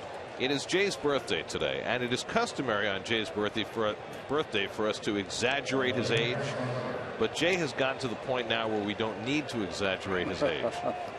Jay turns 69 years old today. Jay, happy birthday, Jay. Jay, we even got some cake out of it. One of my favorites of all time. Yeah, we're gonna have some Jay Horwitz birthday cake. Jay, you were supposed to pick me up in Montreal when I got traded, and you couldn't find me in baggage claim. I had to take a cab. Wait a second. Story. Wait a second. Jay would have had enough trouble picking you up in a country where they spoke English, much less in a place where they speak French. I had to get a cab. I said, the guy, Jay Horwitz will be waiting for you in baggage claim. I'm looking around as I see anybody, and I just jumped a cab and stayed Olympique.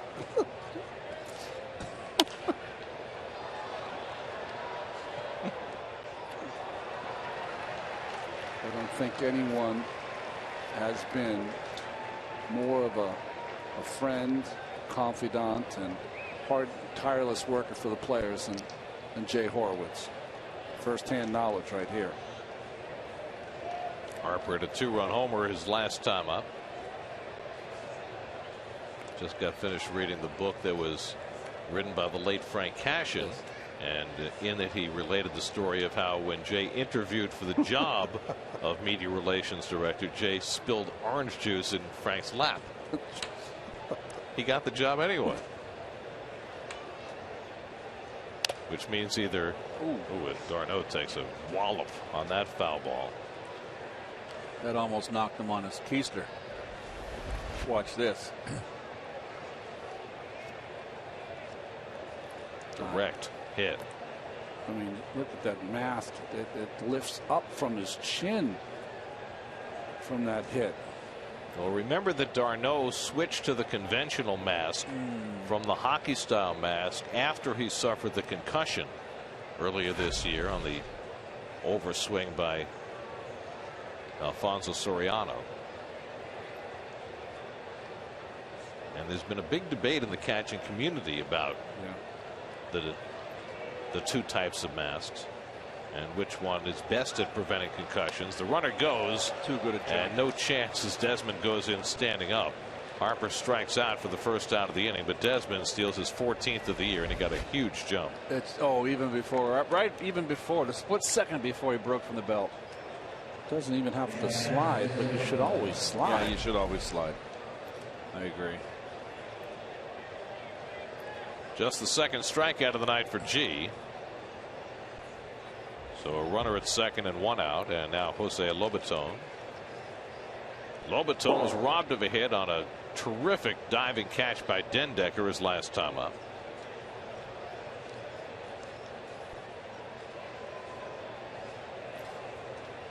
I think Dylan was a little bit worried about Desmond maybe peeking in on some signs. Got a little. Dylan just looks a little out of sorts today, doesn't he? Looks confused.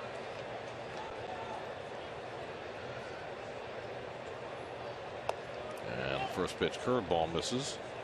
You got to be careful here, though. Desmond might try to steal 3rd. 1 out. Got to hold him close if you're Flores, or closer.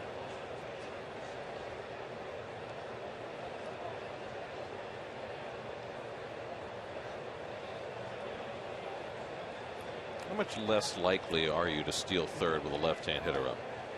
Well, we just saw Murph do it, but yes, you're definitely less. He didn't steal 3rd; he just got lucky. You're definitely less likely to do it big time. But Dylan knows he's in a fight here, because if he is going to somehow keep his team in the game, he can't give up another run. Just can't. And I think for you fans out there that are just getting into the game, the reason why, when Gary said less apt against a left-hand hitter, is that the catcher has a free avenue to throw to 3rd base. With a right-hand batter, he has to deal with that right-hand batter. He has to throw over his shoulder or back up and kind of work around the hitter. Slow ground ball, right charging, and he throws out Lobaton. Desmond took a wide turn but gets back. 2 out. Let's check in with the studio. Kareth Burke is standing by for a game break, brought to you by your local Tri-Honda dealer.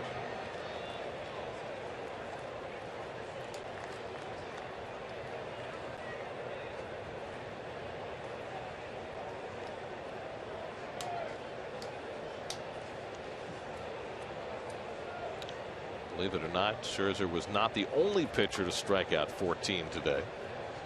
There's Michael Taylor with a runner at 3rd and 2 out. Taylor's walked twice already tonight. Oh! And he is hit in the head, in the helmet. I think it hit the bat. Hit the bat. Hit the bat. He lucky. He went behind his head and hit the bat, and it's a foul ball. Oh my word! I tell you what, your first reaction, folks, when the ball's behind you, is to move back. He didn't. If he would have moved back, it would have gone him in the coconut. Oh man.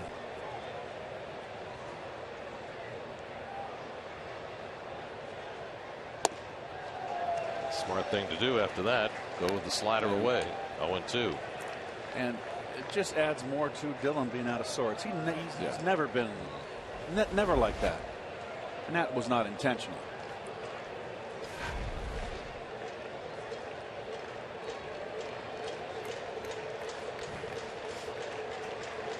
.2 from G to Taylor, and he fouls it away.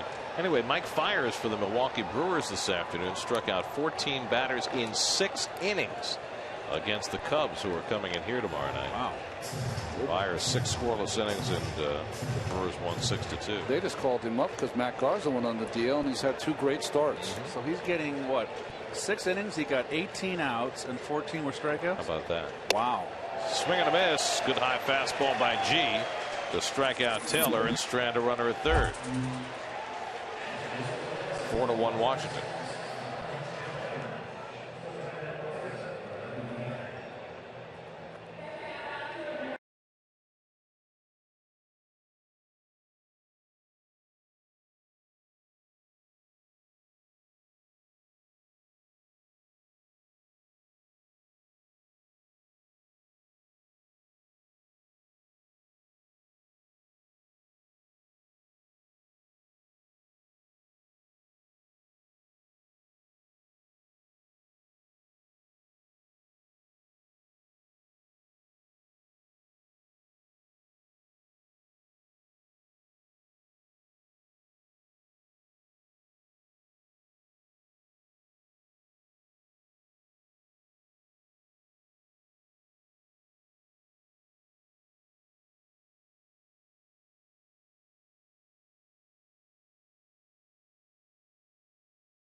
Tomorrow night against the lefty Travis Wood.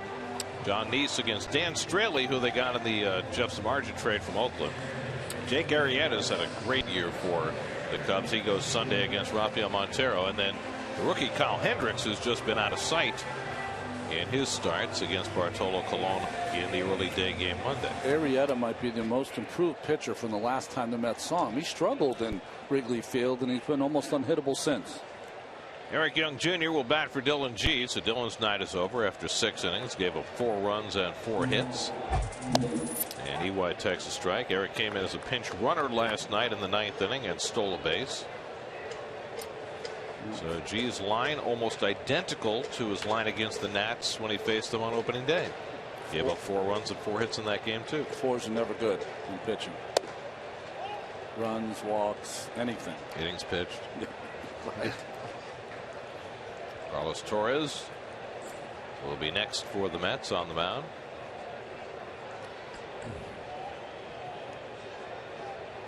Ball and a strike to Young. And a fastball strike, 1-2. Curtis Granderson on deck, and then Daniel Murphy for the Mets in the 6th. Mets have had just 2 hits against Strasburg. Daniel Murphy has one of the 2. David Wright has the other.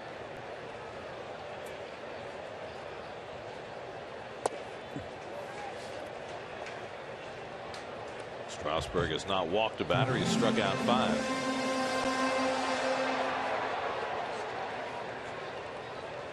EY hitting at .223 for the year. His playing time is just about dried up with the decision to play Matt Dendecker every day in left field.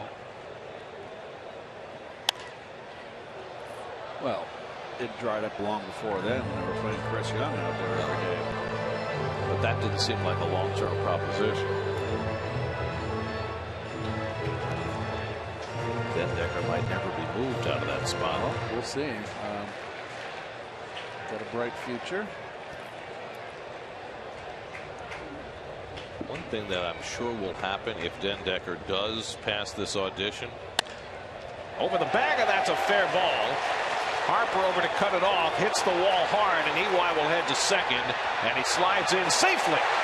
Close play. Harper's got a gun. But Eric Young Jr. using his speed to hustle out a double. Well struck. Wanted it in. Missed on the opposite side of the plate with belt high. Nice level swing. That's hitting it where it's pitched. Harper loses his balance here. Young is going to be out at second base. Well, he displays that neat arm of his. A little bit of a stumble there, and that was the difference. So a pinch hit double for Eric Young. Just the 3rd Met hit of the night. Now Granderson, and he takes inside. I was going to say, one thing that's going to happen next year, I'm sure, is you look at EY's slide to get under the tag by Cabrera. If Dendecker passes the test and is going to be a part of the Mets starting outfield next year, they will almost certainly move him to right field and move Granderson to left. Yes, because of the better arm. You want a better arm out and right. More space. More space too, right? So tougher field to play, I would think here. I mean, they do it now, but Granderson has some comfort in right field, so if they're going to make the change, they'd rather do it in spring training. But that's down the road. Then I guess if you're going for another bat, you would go for a shortstop. Well, all Dendecker has to do is hit 300 for his audition here for the rest of the way. Just hitting line, keep hitting line drives like he is. There you go.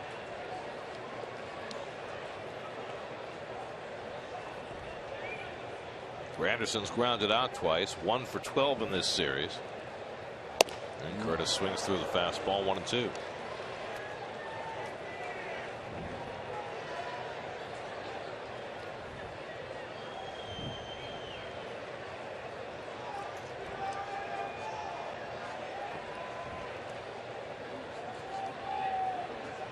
Strasburg working to a low pitch count in the 6th inning. Comes inside, 2-2.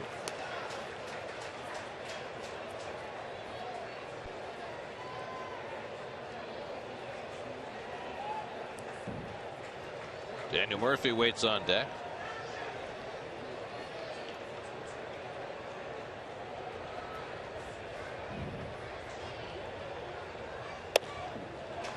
Full count.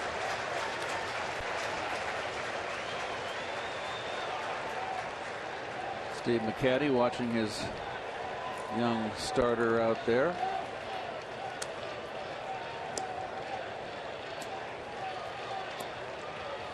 Young at second and nobody out. 3-2 to Granderson. And Curtis fouls back the fastball. We've talked several times tonight about the fact that Strasburg has not had command of his changeup, and that pretty much narrows his pitch selection in a spot like this. Well, he's gone after Granderson the same way for all 3 at bats, and that is he's just crowding him inside and up. And it's whether Curtis is going to go out of the strike zone to try to hit that pitch up and in. Mets have not drawn a walk in this series. Now they have Granderson aboard, and the Mets will get the tying run to the plate here in the 6th. So the first walk given up by the Nationals pitching staff in this series comes in the 6th inning of Game 3. So there you go. That's why I always say the pitching coach is the most important coach. You got Matt Williams, who, for everyday player, you need a professor down there that knows pitching. And I mean, if I manage it, I'd just hire a very competent pitching coach and say, "You tell me who can pitch today." So here's Murphy, who had a base hit and scored a run in the 4th on an adventurous trip around the bases, and he takes a strike. How about the Nationals getting bullpen action going with Strasburg at 77 pitches in the 6th inning? Well, it tells you a little about, we're talking about a pitcher who averages less than 6 innings per start in his career. So it tells you a little bit about when he hits a certain place, it doesn't matter how many pitches or not, they tend to think about taking him out. Tonight's lows never stop improving. Daniel Murphy with his 150th hit, tied for the league lead in multiple hit games this year. Trying for one of those right now. 1 for 2 on the night. Young at second, Granderson at first, and nobody out. And Murphy fouls it away. There was a pitch to hit. A little tardy. Ronnie, you've watched Strasburg now since he came up in 2010. What's the difference now? I've seen half a dozen starts live, seen a lot on tape. The one thing about Strasburg is that he had an aggressiveness on how he went after hitters. His changeup was unhittable. His curveball was unhittable. It's not the same right now. It doesn't have the sharpness that it did before. Double play ball. Cabrera with the shovel. And Desmond turns the 4-6-3. So a big double play for Strasburg. 2 out. I say that with every intention that I expect this kid to be one of the elite starters at some point, because he just was born to be that person. He was supposed to be the greatest pitching prospect in a generation. That's right. He's supposed to be good in life. Then he had that mercurial beginning, 12 starts when he came up in 2010 after being drafted the year before. Then he had the Tommy John surgery. Then they babied him through the season 2 years ago, shut him down for the postseason, and it seems as though he's not been the same dominant pitcher since, even though he's leading the league in strikeouts. Here's David Wright with a runner at third and 2 out, takes a curve for a strike. He can be dominant at times. The problem is he's not dominant over the course of 27 outs, which you would expect from someone that has his ability.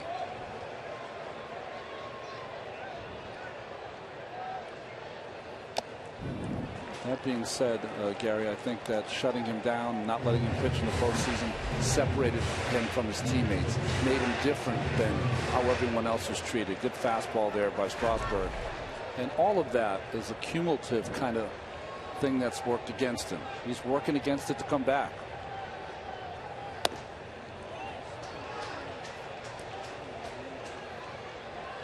Fastball can still be explosive, though.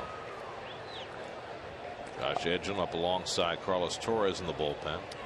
Sometimes I wonder if they want to back the pitcher off for longevity. And you back someone off that can make that little bit of backing off. You back off too much, it can make a world of difference. Well, he strikes out right with the curveball. 6 strikeouts for Strasburg in 6 innings, and he has himself a 4-1 lead as we go to the 7th.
star lineup of Wise Snacks.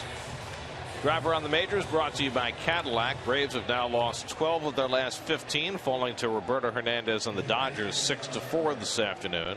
The Royals made it 18 wins in their last 22 as they beat the A's again today 7-3. And Johnny Peralta has his 16th home run. John Lackey on the mound for the Cardinals. They're up 2-0 on the Padres in the third. Josh Edgin will pitch the 7th inning for New York. Well, he's had a solid season. You see the opponent batting average 173. It's been unscored upon on 30 of those 36 games. Got to be in this game here. Keep the Mets in the game. Strasburg can hit, by the way. Strasburg has 4 hits this season. I mean, bad average, but he's a better hitter than that. Well, the pitchers catch on too, pitch a little tougher. Strasburg with 2 sacrifice bunts tonight.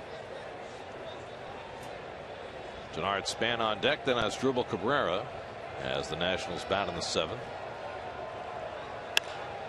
And Strasburg hits one out to right. Granderson moving over. 1 out.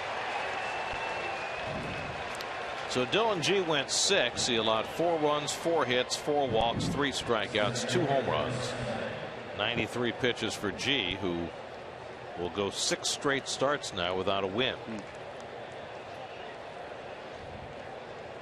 First time that has happened in his major league career. You know, he's always pitched well against this Nationals team, but it's changed. It's certainly changed since he pitched against them 4 years ago. Span is 0 for 3 tonight, 0 for 9 in the series. But he had been so hot for so long, it was inevitable he'd have a couple of bad days. Got on base 36 straight games, had a hit in 14 straight before the Mets shut him down the other night.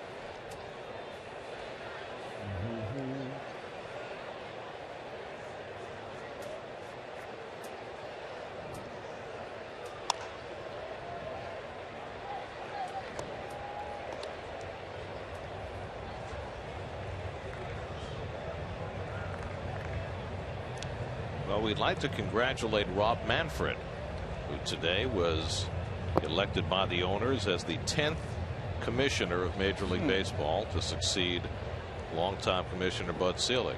He's been in that commissioner's office for quite some time.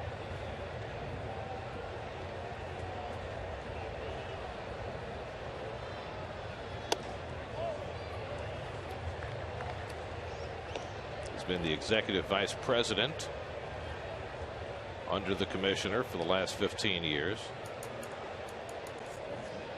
Lately named chief operating officer, had to survive a bit of a palace coup. Yes. Tom Werner, the Red Sox owner, was on the ballot and took a second vote to get Manfred in. But as is always the case with Bud Selig, in a symbolic vote, once they were done, they made it unanimous. All 30 clubs agreed to make it a unanimous vote, so that's how it goes into posterity for Manfred's election. Well, I think that, you know, Keith, more than I, but I went through it too. A lot of labor unrest between the players and the owners, and that certainly has not been the case. And Rob Manfred was a big part of that. This man strikes out. Darno makes the toss. Well, who would want to kill the golden goose? Well, there are a lot of issues for a new commissioner to try and wrestle with. Labor peace and continuing the labor peace is certainly one of them. Appealing to younger fans, pace of game, figuring out the replay rule and the collision rule. There are a lot of things on the table right now. I think the contested vote lets me know that there are some owners that the next time that there is a CBA or an attempt at a CBA, I think there's a part of the owners that want to be a little more ardent on negotiating with the players. I'm concerned a little bit, and I'm hopeful that no one entertains the idea of bringing the DH to the National League. I think we all agree that would be a really bad thing. But it certainly is something that's been talked about. Standardizing the rules. And certainly I think it would be a great thing if the American League would give up the DH, but I don't think that's going to happen. No. It would Big Papi play. Yeah, you could grandfather him in for a few years. No, I mean, my proposal has always been, you know, the union's against abolishing the DH because it tends to be a high salary position. So add 2 players to the roster, give the union 60 more jobs in exchange for phasing out the DH, and start playing real baseball in the American League. That's ball 4, and Cabrera's on with a 2-out walk. It's hard to believe that's going to happen, though. I think it's more apt to happen the other way, guys. Yeah. You will see a DH in the National League at some point. I hope you're wrong. I hope I'm wrong too. So 2 out and a runner at first. Now Anthony Rendon. Love to see them modify interleague play. I mean, they've made it almost impossible to do that by creating 2 15-team leagues. But there's way too much interleague play. And not nearly enough games between teams that have been longtime natural rivals. And the Mets have had great rivalries over the years with teams like the Cardinals and the Cubs and the Dodgers and the Giants, teams that they now see 6 games a year. I mean, it's interesting. We all have, as a trio, have said, can't wait for the Cubs to come in because you never see them anymore. And look, we all love the natural rivalries that interleague play presents us. Mets, Yankees, folks in Chicago get White Sox, Cubs, etc., etc. But the rest of it, just no need for it. And it's interesting to me that for all the years after interleague play started, they grouped the games in the summertime, you know, May, June, July, and they would crow about how attendance went up for the interleague games. Well, of course it did, because it was in the prime part of the season. Now that it's all spread out through the year, they don't talk about the attendance for interleague games because they don't get a boost anymore from it. And I don't know why it's become such an important thing to certain folks in baseball, but I don't think the fans give a hoot. Yeah, well, they don't give a hoot. The other thing that the Players Association is going to have to try to fight back on, and I know we're part of the problem, not the solution. That's through the hole, a base hit for Rendon, his first hit of the night, and the Nats have 2 men on. Is that you have to start playing day games on getaway days. You just cannot have these teams. Just recently, the Dodgers played a night game. They got to Milwaukee at 7 o'clock in the morning, and they played a night game that night. And Don Mattingly told me, he said, we played a 3-hour game. What if we had played 15 innings? We would have got in at 10, 11 o'clock in the morning and had to go right to the ballpark and play. I mean, you want a good product out there, folks. So the guys in the ties, figure it out. But, you know, have day games and get the guys at 3 o'clock in the morning so they get a proper night's sleep. It's not that hard. Here's Adam LaRoche with 2 out and 2 on, takes a strike. I go as far back. They never really cared about the schedule or the players, to be honest with you. And I go back further than you, Ronnie. And I remember Marvin fighting for they couldn't play more than 17 days in a row. But they would go on 3-week road trips.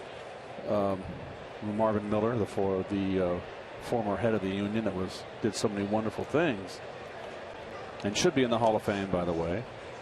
Well, I think that's what's happened is that in part because of interleague play and in part because the games have gotten longer, the travel has become more onerous than ever. The games have become longer than ever, but there's been no accommodation in the schedule to adjust for that. And you know, at some point there's got to be some relief for the players, especially, and you know, we hate to keep bringing this up, but there's no amphetamines in the game anymore.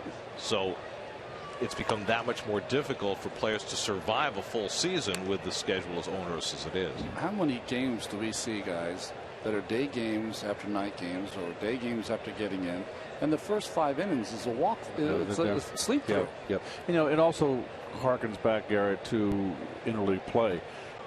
This is now with us in the booth here. We've been 3 times with the Mets playing the American League West, and 5 trips to the West Coast by the Mets this year. Right.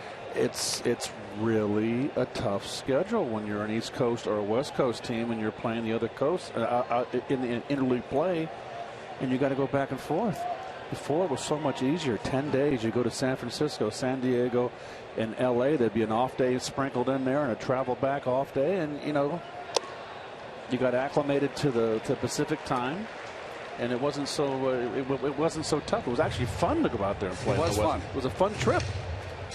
But the one thing that we've been able to maintain through interleague play and all that is the 9:05 Tootsie Pop delivery. I didn't know it was 9:05 every night. We don't have much diversity here. Well, I think we've consumed all the purples. Oh, there it is. So the Mets have what after this homestand, they go back for the 5th time to the West Coast, and they only play 5 games, and they turn right around. 3-2 coming to LaRoche, and he walked him, and the bases are loaded. So Edgin, after retiring the first 2 hitters, has sandwiched 2 walks around a base hit. And Terry Collins on his way to the mound with Ian Desmond coming up. He wants the right-hander. 6 walks issued by Met pitchers tonight. Carlos Torres will be coming in to face Desmond. Call to the bullpen is brought to you by Verizon. Edgin will take his exit. 4-1 Nats in the 7th. We'll be right back.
His team in the game. Well, the home run ball has hurt Torres as of late, so this is a big appearance against one of the Nationals' best hitters and a home run power. If the Mets are going to stay in this game, this out has to be gotten. Well, we'll see the approach of Desmond here and see if he wants to use the opposite field. Torres with that natural cutter. Cabrera at third, Rendon at second, LaRoche at first, and 2 out. Desmond 2 for 2 and a walk tonight. He's stolen a base, he's scored a run, and he takes a strike. Torres has given up a home run in each of his last 4 appearances and in 6 of his last 8 appearances, all in relief.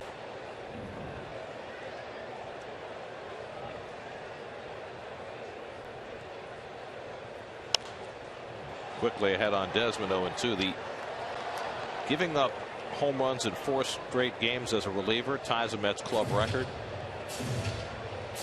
Randy Myers, Jonathan Hurst, and Mark Bombach are the other Met relievers who've allowed a home run as a reliever in 4 straight appearances. Carlos would like to break that streak. Gosh, right now. Mark Bombach was back in the early to mid 70s, 1980. Right? 1980. Yeah. He won 10 games, didn't he? In 1 year. He started and relieved. And I'm thinking of someone else. 0-2 coming, and Desmond with a check swing foul.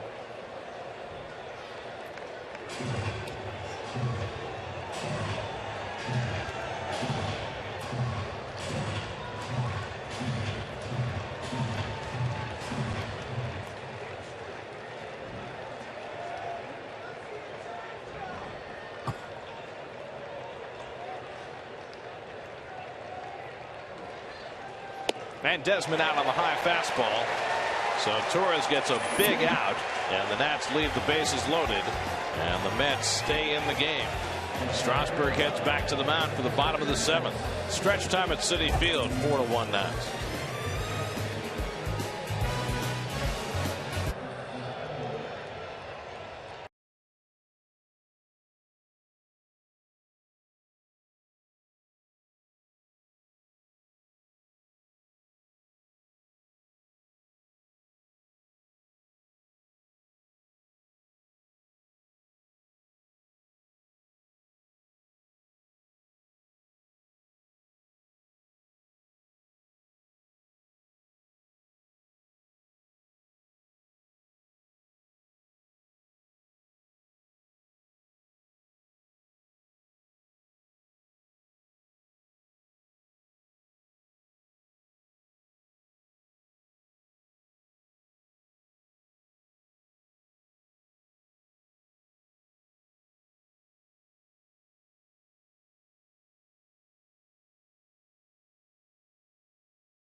On the field now, they're making an impact in the community. Get an inside look at the careers of the Mets ambassadors, Mookie Wilson, Edgardo Alfonso, and John Franco on Mets Insider, presented by WB Mason, Sunday at 4:30, only on SNY.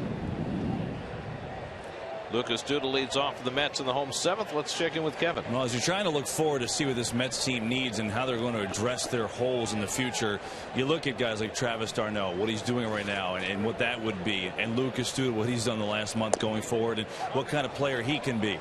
Remember Daniel Murphy, the left fielder, guys? Well, he certainly kind of gets it, what Lucas Duda was going through out in left field. He said, hey, I know when I was out there, and it was just so hard because you didn't have a foundation. You had to build from the ground up. For Duda, he said, I think just being over at first base is so big for him because you work there, but there is a foundation and a history there and a comfort level there. And I think that plays to helping him get better and get in a comfort zone offensively. Obviously, the at-bats every day. We all know that certainly helps. But he said, as far as his personality, it pretty much has been the same. He said he keeps his head down, he works hard, but I do think for him, nice to have a little success to build up that confidence. We do know this, whether Murphy's right or wrong about his opinion. Defensively, has it helped him with his O? I don't know, but he's certainly a lot better. Defensive runs saved in left field last year, Lucas Duda was a -11. At first base, he's a +6. Not too bad, guys. Well, he's certainly become more relaxed, and that's definitely his comfort zone at first base. It should be. He's a first baseman. He certainly wasn't a left fielder. Out to center field, chasing Span back. They'll have room. Second long fly ball Duda's hit that Span has caught tonight. Well, Lucas is going to have to make a few adjustments. He's got 21 bombs. The pitchers are very much aware of what a threat he is now, and they're going to pitch him a lot more carefully.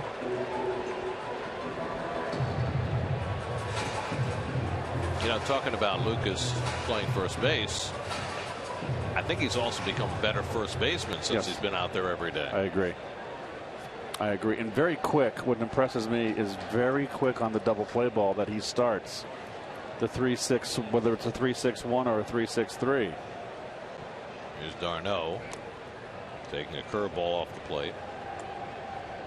Travis is fouled out and grounded out 0 for 2. The Mets have been held to 3 hits by Steven Strasburg tonight. Strasburg has walked 1, struck out 6. It's a rare look from this angle. Oh, there you see the curveball, don't you? that was a great angle for that pitch. Not so great for Travis, but. Well, there's the spin, and that's a curve spin, and that's got a lot of middle.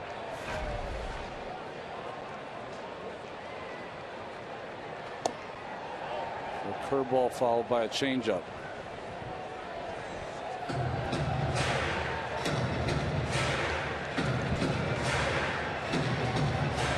Sure, he's thrown a strike with his changeup all night. Through 1 swinging strike. A good changeup. 2-1 to d'Arnaud, and the fastball up and away. 3-1. One of the few times Strasburg's been behind on the count tonight. It really gives you a good idea on how quickly you have to make a decision on whether to swing at a pitch. I mean, here it comes. Outside, ball 4. So there's the second walk Strasburg's allowed tonight. Right now the Nationals bullpen is quiet. They had somebody up in the last inning. Dave McCaddy's going to get on the phone and get somebody up again. That's got the tying run to the plate in the 6th inning after a double and a walk, but Strasburg got Murphy to grind into a double play and struck out David Wright. Drew Storen, who did terrific work when he came out of the bullpen last night behind Jordan Zimmerman, gets up again. Here's Dendecker, who's 0 for 2 tonight, struck out and grounded to short. Lobaton out to the mound to talk to Strasburg and maybe kill some time for Storen as well. Verizon trivia question for tonight. Who has the most all-time wins? Is this a pitcher or is this a team that we're asking for? Pitcher. Yeah. Pitcher has the most wins against the exposed Nationals franchise.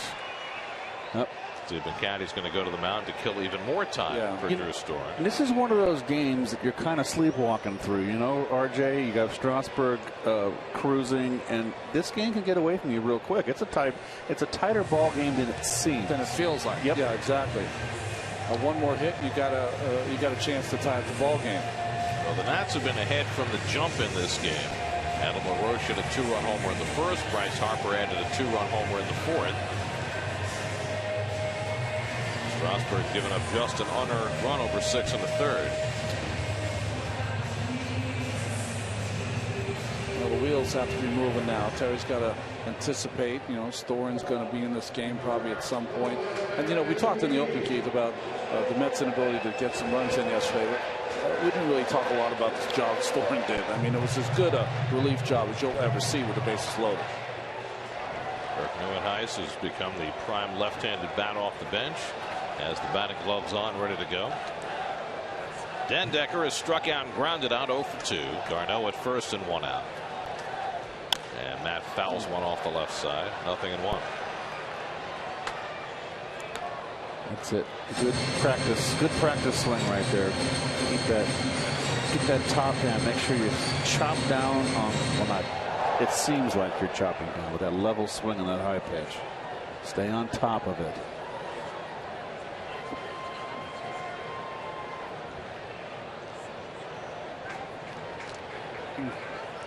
No need to throw over there.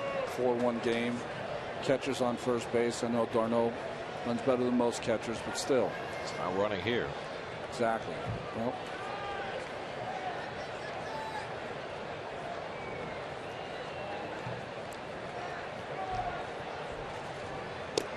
And the fastball catches the corner. 0-2 to Dendecker.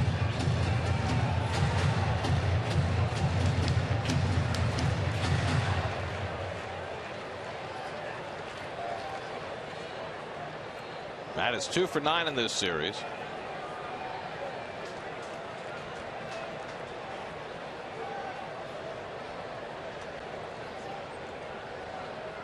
Yep. And the curveball got him looking.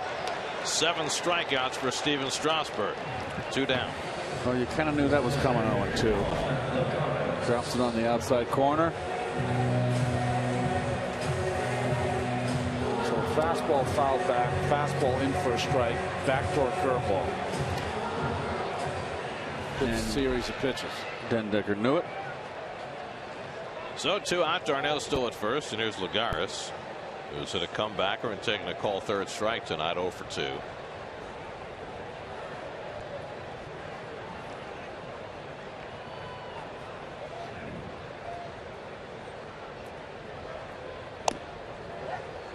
Found the curve.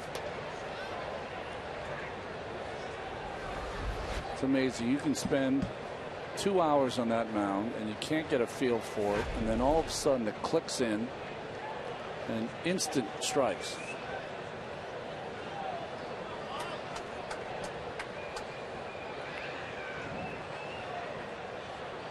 And the fastball too high. Ball and a strike. Wilmer Flores, the number 8 hitter, on deck.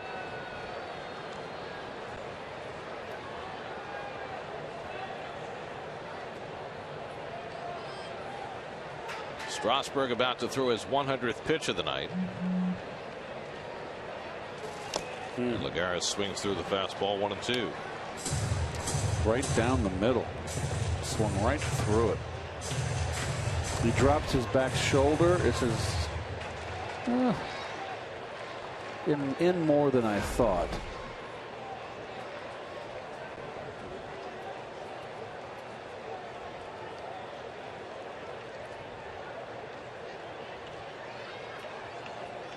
One, 2. Struck him out. Strasburg with back-to-back strikeouts to finish the bottom of the 7th. He's got 8 for the night. And a 4-1 lead heading for the 8th.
Look at Jets and Giants camp with up-to-the-minute news, interviews, and player profiles, plus a complete breakdown on all the latest developments straight from camp on the JetsBlog.com and BigBlueBlitz.com, all part of the SNY.TV blog network.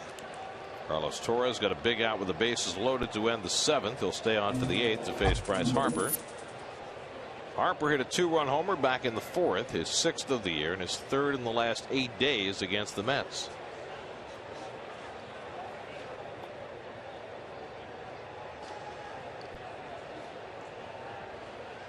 And Harper takes a curveball for a strike. Harper, Lobaton, and Taylor for the Nationals in the 8th.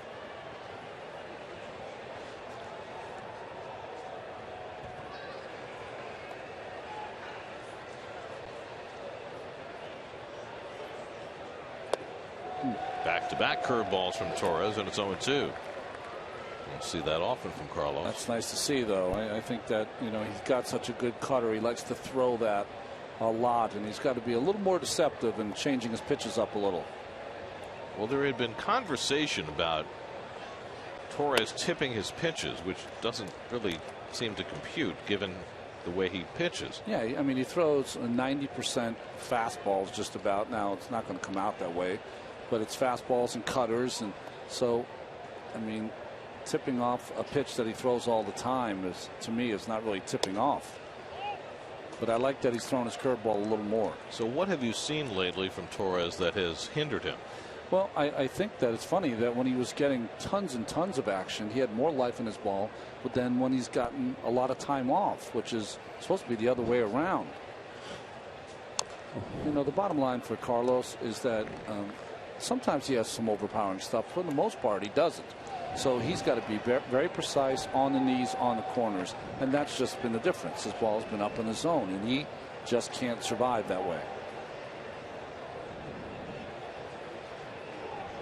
He's also gotten a lot of work early in the season, and sometimes that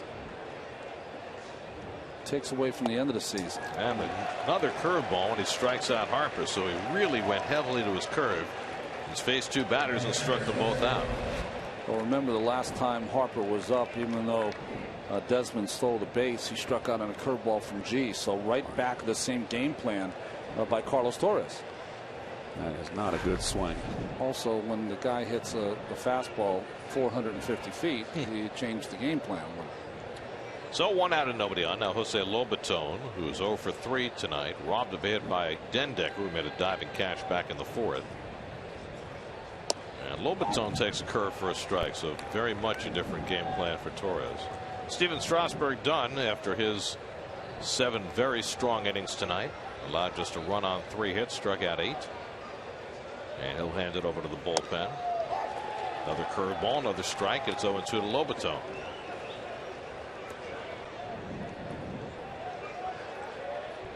Strasburg now with 194 strikeouts for the year in 163 and a third innings.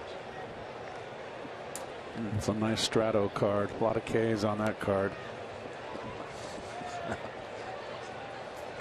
It's interesting, isn't it, for starting pitchers?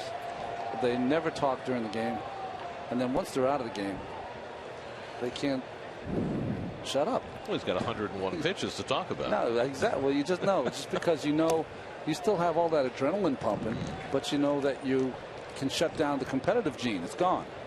Would Mel converse with you after you were pulled from the game, Ronnie? You know, if you had that kind of game, all pitchers are the same. If you have a solid game, you're like, yeah, I was trying to do this and kind of worked out, and you're humble hilly out there, but still you're just chirpy.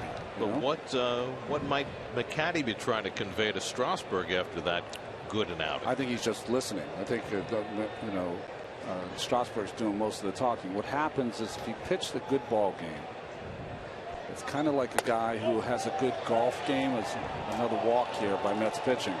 They said if a guy has a good golf game, he'll do a lot of talking about, boy, I hit that wedge close on number 6. Well, when you have a good game pitching, you'll talk a lot about all your good pitches in that start.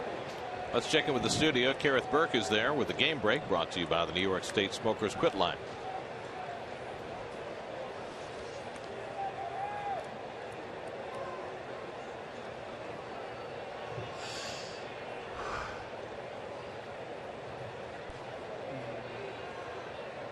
Here's Michael Taylor with 1 out and 1 on. Taylor has walked twice and struck out.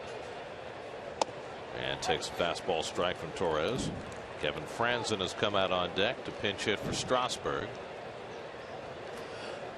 And Tyler Clippard on call, getting ready to pitch the bottom of the 8th.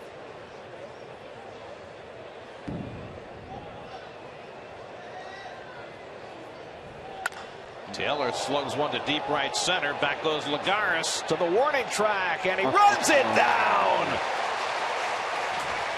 where extra base hits go to die. Well, I must say that it's been a long time since I've seen someone patrol out there in Central like this man does. And he is on patrol. Playing him slightly to pull. And he can go get him. There's just no doubt. And he's fearless against the wall.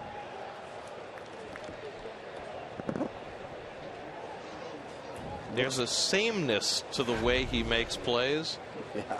There's a calm and, I don't know, almost a preternatural knowledge of exactly where it's going to be and how he's going to catch it before he gets within 10 strides of it. Here's Franz at a pinch hit. When you're an exceptional fielder, Gary, it's the easy part of the game. And hitting's the tough part. I mean, for one, it's all about getting the jump, and it's just easy.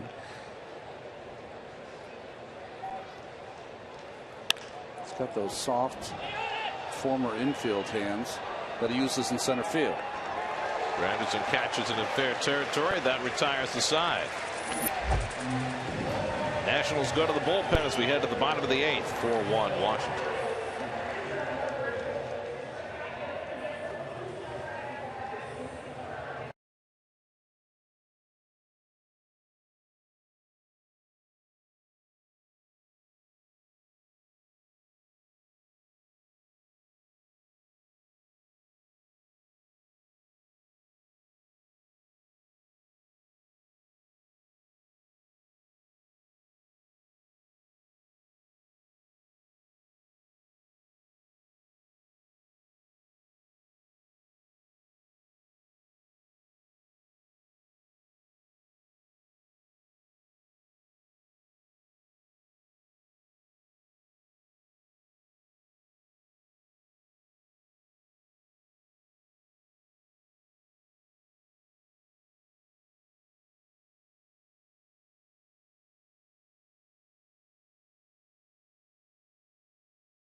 Here at Citi Field.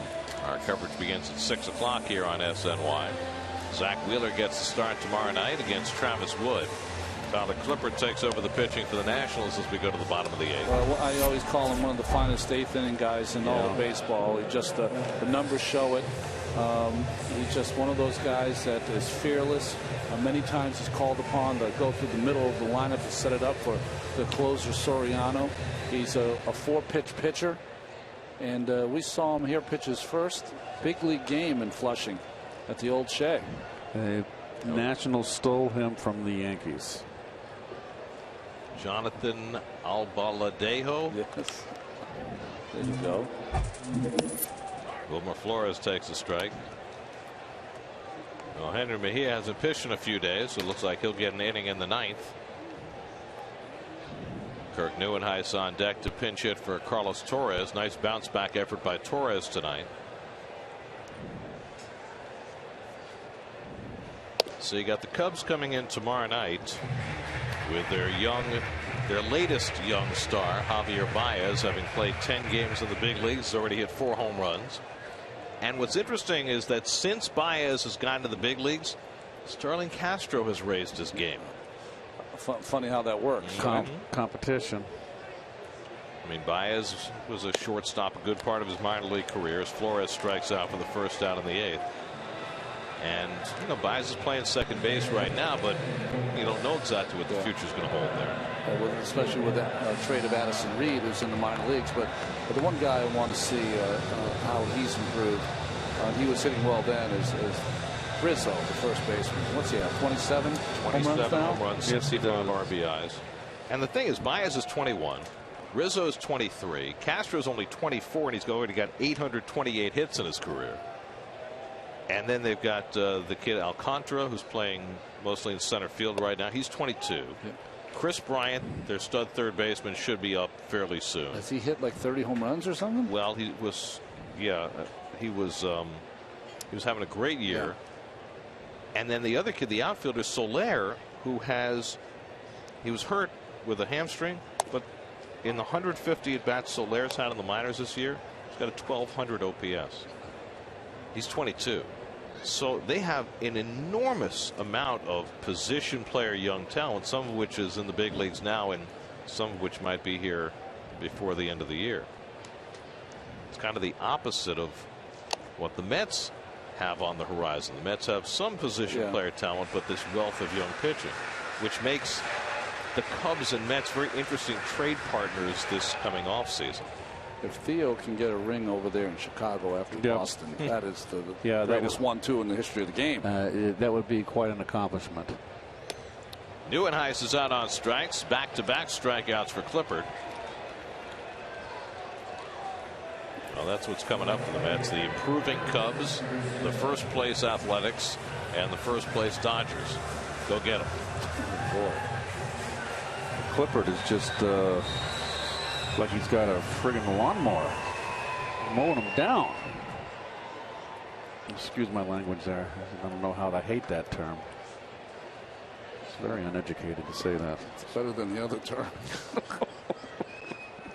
Good changeup to start off Granderson. Boy, Clippard right on top of his game tonight. Clippard worked a scoreless 8th inning last night. Murphy would be next. Granderson's 0 for 2 and a walk tonight. Lays off that changeup and it's 1-1. So 2 changeups away. Fastball in here. Let's see if we get it right.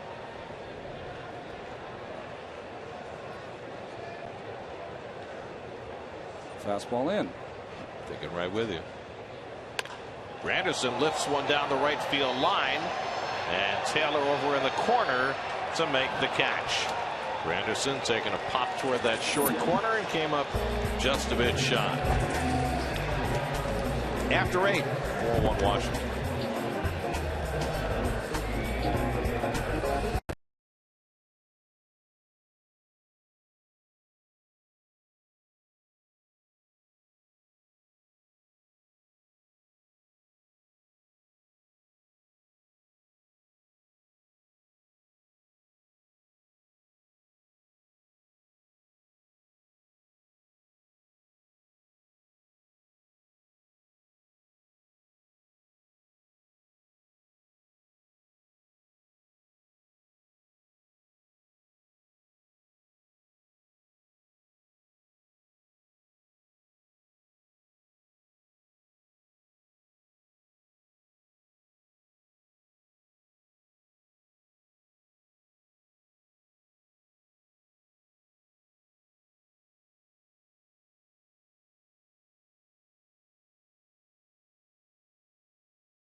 Promotion is brought to you by your Mercedes-Benz Tri-State dealers.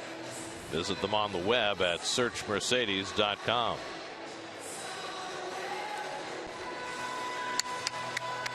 Let's answer our Verizon trivia question. We asked who has the most all-time victories against the Montreal Washington franchise, and that would be Tom Glavine. Steve Carlton and Rick Russell are tied for second on the list with 26. Greg Maddux, who has the most wins ever against the Mets, had 24 against the Expos and Nationals. Well, 20 years ago this week, when baseball ended, the Expos were the best team in baseball. 74-40 in 1994. Henry Mejia has had a few days off since his announcement of his hernia. Who announced that, by the way? He did. Oh, sports hernia. So he'll get an inning of work here with the Mets down 4-1 in the ninth. Denard Span, top of the batting order, 0 for 4 tonight, 0 for 10 in the series. No matter, the Nats 3 outs away from sweeping this series as Mejia gets the curveball in for a strike. Well, there's no secret that Terry Collins was not happy with Mejia for announcing that he had a hernia after he had just given up a game in Philadelphia. Yeah, it's a common thing that happens with young players, is that you feel a little embarrassed when you don't get the job done, and sometimes you find a reason why maybe it had happened. But what Terry Collins pointed out is when he saved 7 in a row, he was hurt then. So it's not something that should hinder his pitching. And Scott Rice pitched all last year with a hernia until he had a double hernia, which shut him down. R.A. Dickey won a Cy Young pitching most of the year with a hernia. So it's not as though that's the kind of excuse you want to make for anything going wrong with your pitching. Rafael Soriano, who had a shaky save last night, on call in the Washington bullpen. Asdrubal Cabrera has walked twice, otherwise 0 for 2. In the bottom of the ninth, the Mets will have 2, 3, and 4 in the order. Murphy, Wright, and Duda due up after Clippard pitched a dominant 8th.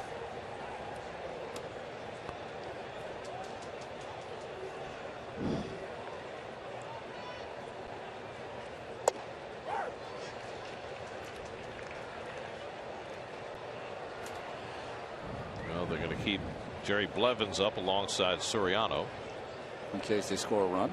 Well, after what we saw last night, nothing's for sure.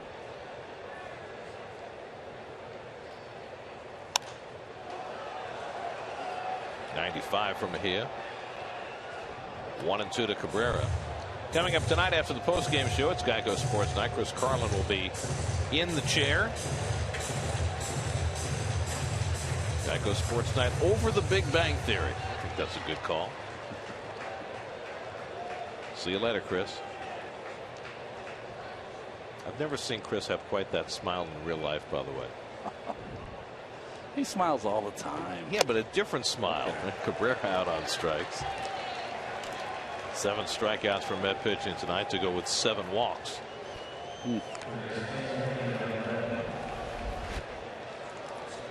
It's that little cutter outside and just avoids the bat of Cabrera. That one was more just like a straight fastball. Didn't do much.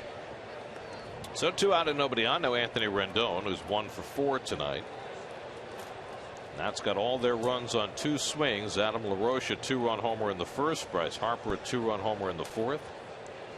Jacob deGrom can only watch these days. Rafael Montero will take another start in his spot on Saturday. And then the hope is that deGrom will be ready to go the next time his turn in the rotation comes up. His 15 days on the DL will be over at that point. Montero hoping for better times against the Cubs than he had against the Nats. Ooh, nice breaking ball there. And let's not forget, from a national standpoint, they have been this entire series without Jason Worth and Ryan also Zimmerman. But Worth was playing. Zimmerman's been out for quite some time, and there's Jason, quite a player. Had a cortisone shot in his shoulder. Hot shot to Flores. And he throws out Rendon to end the inning. So Mejia has a 1-2-3 top of the ninth. Last licks for the Mets, down 4-1.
At bat on your favorite mobile phone or tablet. Get live look-ins, instant replays, scores, stats, audio, free MLB.tv game of the day, and more. Download on the App Store or visit Mets.com today. It wasn't easy for Rafael Soriano last night, but he notched his 27th save of the year. He's going to have to go through the meat of the order here with Murphy, Wright, and Duda. Gave up that home run to Travis d'Arnaud, got in all kind of trouble, and somehow got out of it. Murphy 1 for 3 tonight, scored the only Met run in the 4th inning. It was an unearned run. Takes a strike from Soriano. Steven Strasburg went 7, allowed just that unearned run on 3 hits, 2 walks, 8 strikeouts. Tyler Clippard a 1-2-3-8 with a couple of strikeouts, and now Soriano trying to nail down the series sweep for the Nationals. And Murphy takes it off the corner, 1-1. Murphy 2 for 12 in his career against Soriano. Wright and Duda to follow.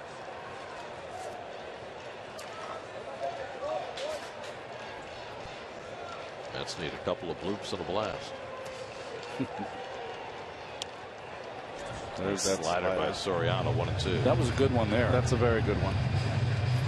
Starts right in that inside corner, and all the pitchers from the Nationals have pounded the Mets hitters in today. A little tight slider. Good pitch by Soriano.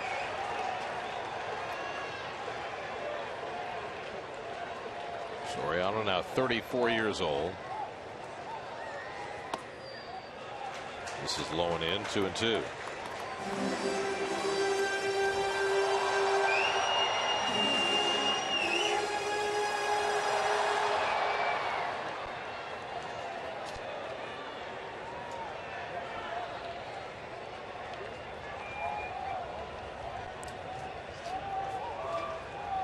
Now the 2-2 to Murphy, and he pounds one into the ground foul.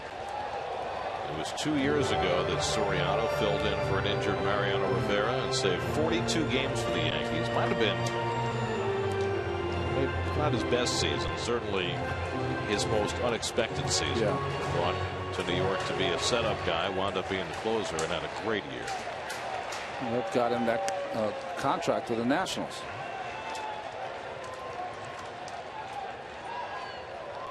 Again, the 2-2. Murphy bounces another one foul.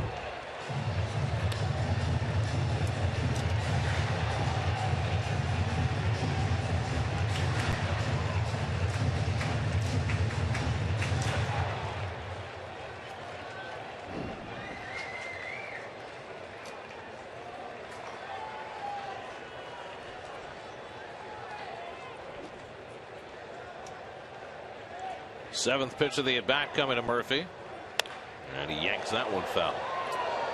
Well, in Seattle, they're hoping that if you're the opposing team, that Fernando Rodney doesn't take the arrow out of his quiver. With Rafael Soriano, you hope he doesn't untuck his shirt, because that means job well done. He had a rather emphatic untuck last night, and the job was only sort of well done.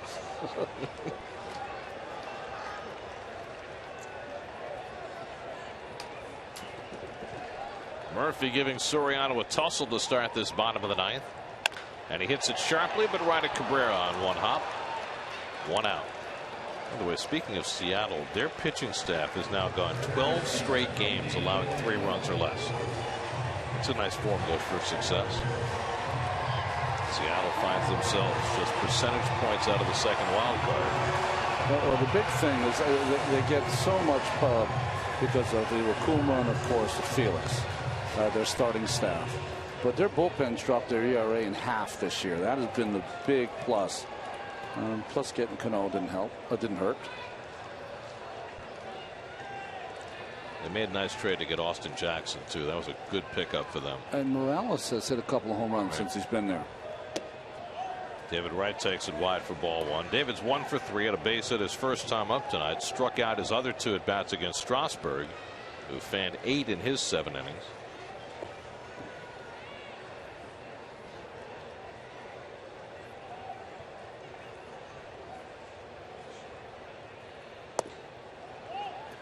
Soriano falls behind 2-0. David just 1 for 8 against Soriano. Lucas Duda on deck.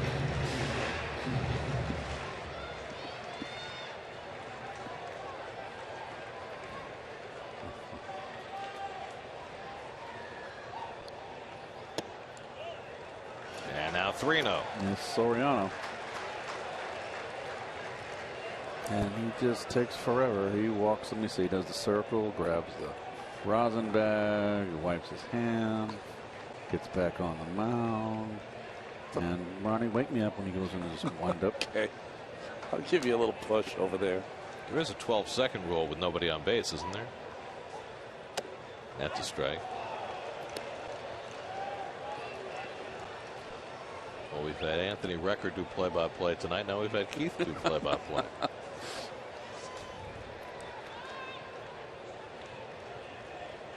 Hasn't been too many of those out today. Mets only with 3 hits on the night. The only extra base hit was a pinch hit double by Eric Young. Mets had their best chance in the 6th inning when they got their first 2 men on against Strasburg, but a double play and a strikeout took them out of that threat, and they haven't had a hit since.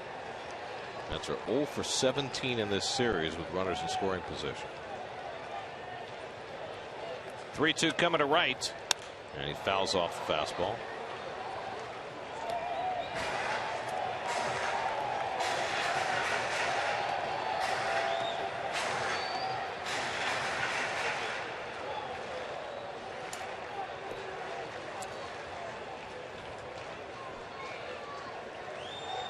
One out and nobody on, last of the ninth. 3-2 coming from Soriano to right. That's a good pitch by Soriano. A little cutter there right on the outside corner.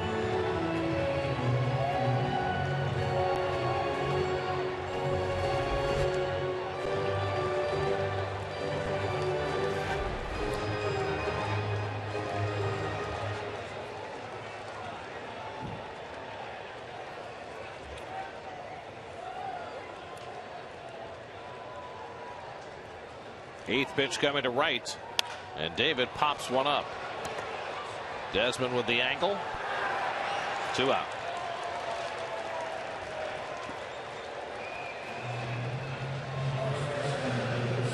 So the Mets are down to their final out of the night. And Lucas Duda, the batter. Duda has the only RBI for the Mets tonight, a sacrifice fly in the 4th inning. He's hit a couple of long fly balls to center field that Denard Span has been able to run down. One of those resulted in the sac fly. But it's been a lost night for the Mets offensively, as they could never get much going against Steven Strasburg, and now Soriano trying to put on the finishing touches. And Duda takes a strike. Zach Wheeler takes the mound for the Mets tomorrow night against the Cubs and Travis Wood. Our first look at young phenom Javier Baez for the Cubs. Ball and a strike to Duda. Hit by a pitch. He was hit right on the foot. Brian Gorman said no, so Lucas was going to continue away.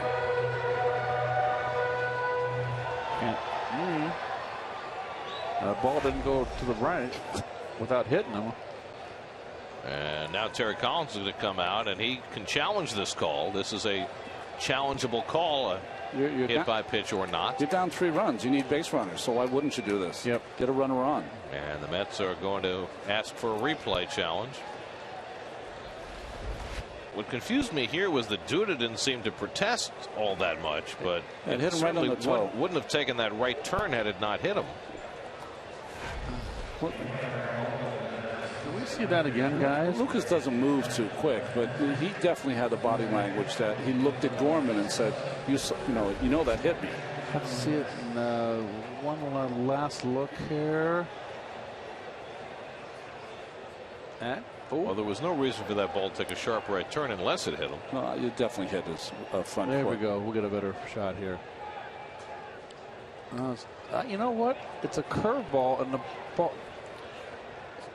I don't think it hit him. Stay with him. It did not hit him. Can you stay with him? Watch Lucas's reaction. Watch him. See how he looks at the umpire? It hit me. I'm going to go to first base, right? I don't think it hit him. I mean, that's not a general reaction you make as a hitter. I think this is going to get overturned. Yep. You do. Okay. I say it's going to stay. It's going to stand. There's Inspector Gadget with the what's that Samsung hat on? Whatever the heck it is.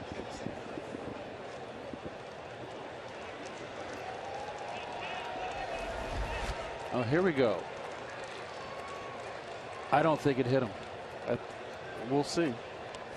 And why did the ball move so sharply in that direction? Curveball spin. It'll it has its spin for the curveball. It'll go the opposite direction. Here we go. Not yet. Not quite. Well, if it's not, it has to be irrefutable. And convincing. Yes. Thank you, Gary. I'll be curious to see what they say here. Play under review brought to you by Mazda. Conviction, creativity, courage. This is the Mazda way. How come those ear things are so big? Looks like Mickey Mouse.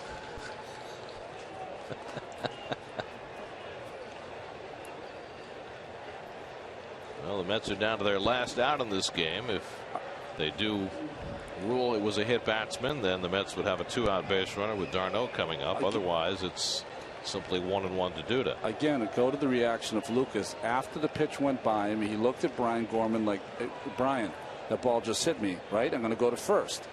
Right. And Brian was like, I don't think it hit you. They're having a hard time with this one.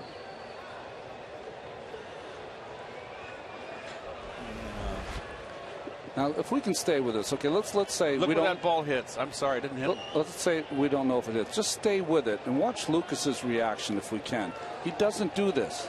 Keep going. He looks at the umpire. No. Here we go. And the umpires are saying it did not hit him. Okay. So Lucas is going back in the batter's box. I think it's the correct call. I wasn't clear. And what here? Convincing. Thank you. I'm not a lawyer. 2 minutes and 51 seconds of our lives that we will not get back. We're going to have to bring Raymond Burr out of. As long as Della Street can come back with Perry. So it's a 1-1 count to Duda with 2 out and nobody on. And Lucas takes up and in. That did not hit him. 2-1. Travis D'Arnaud would be next if Duda can keep it going. you needed was somebody in the dugout to find a ball with shoe polish on it. Gil Hodges would have figured that out.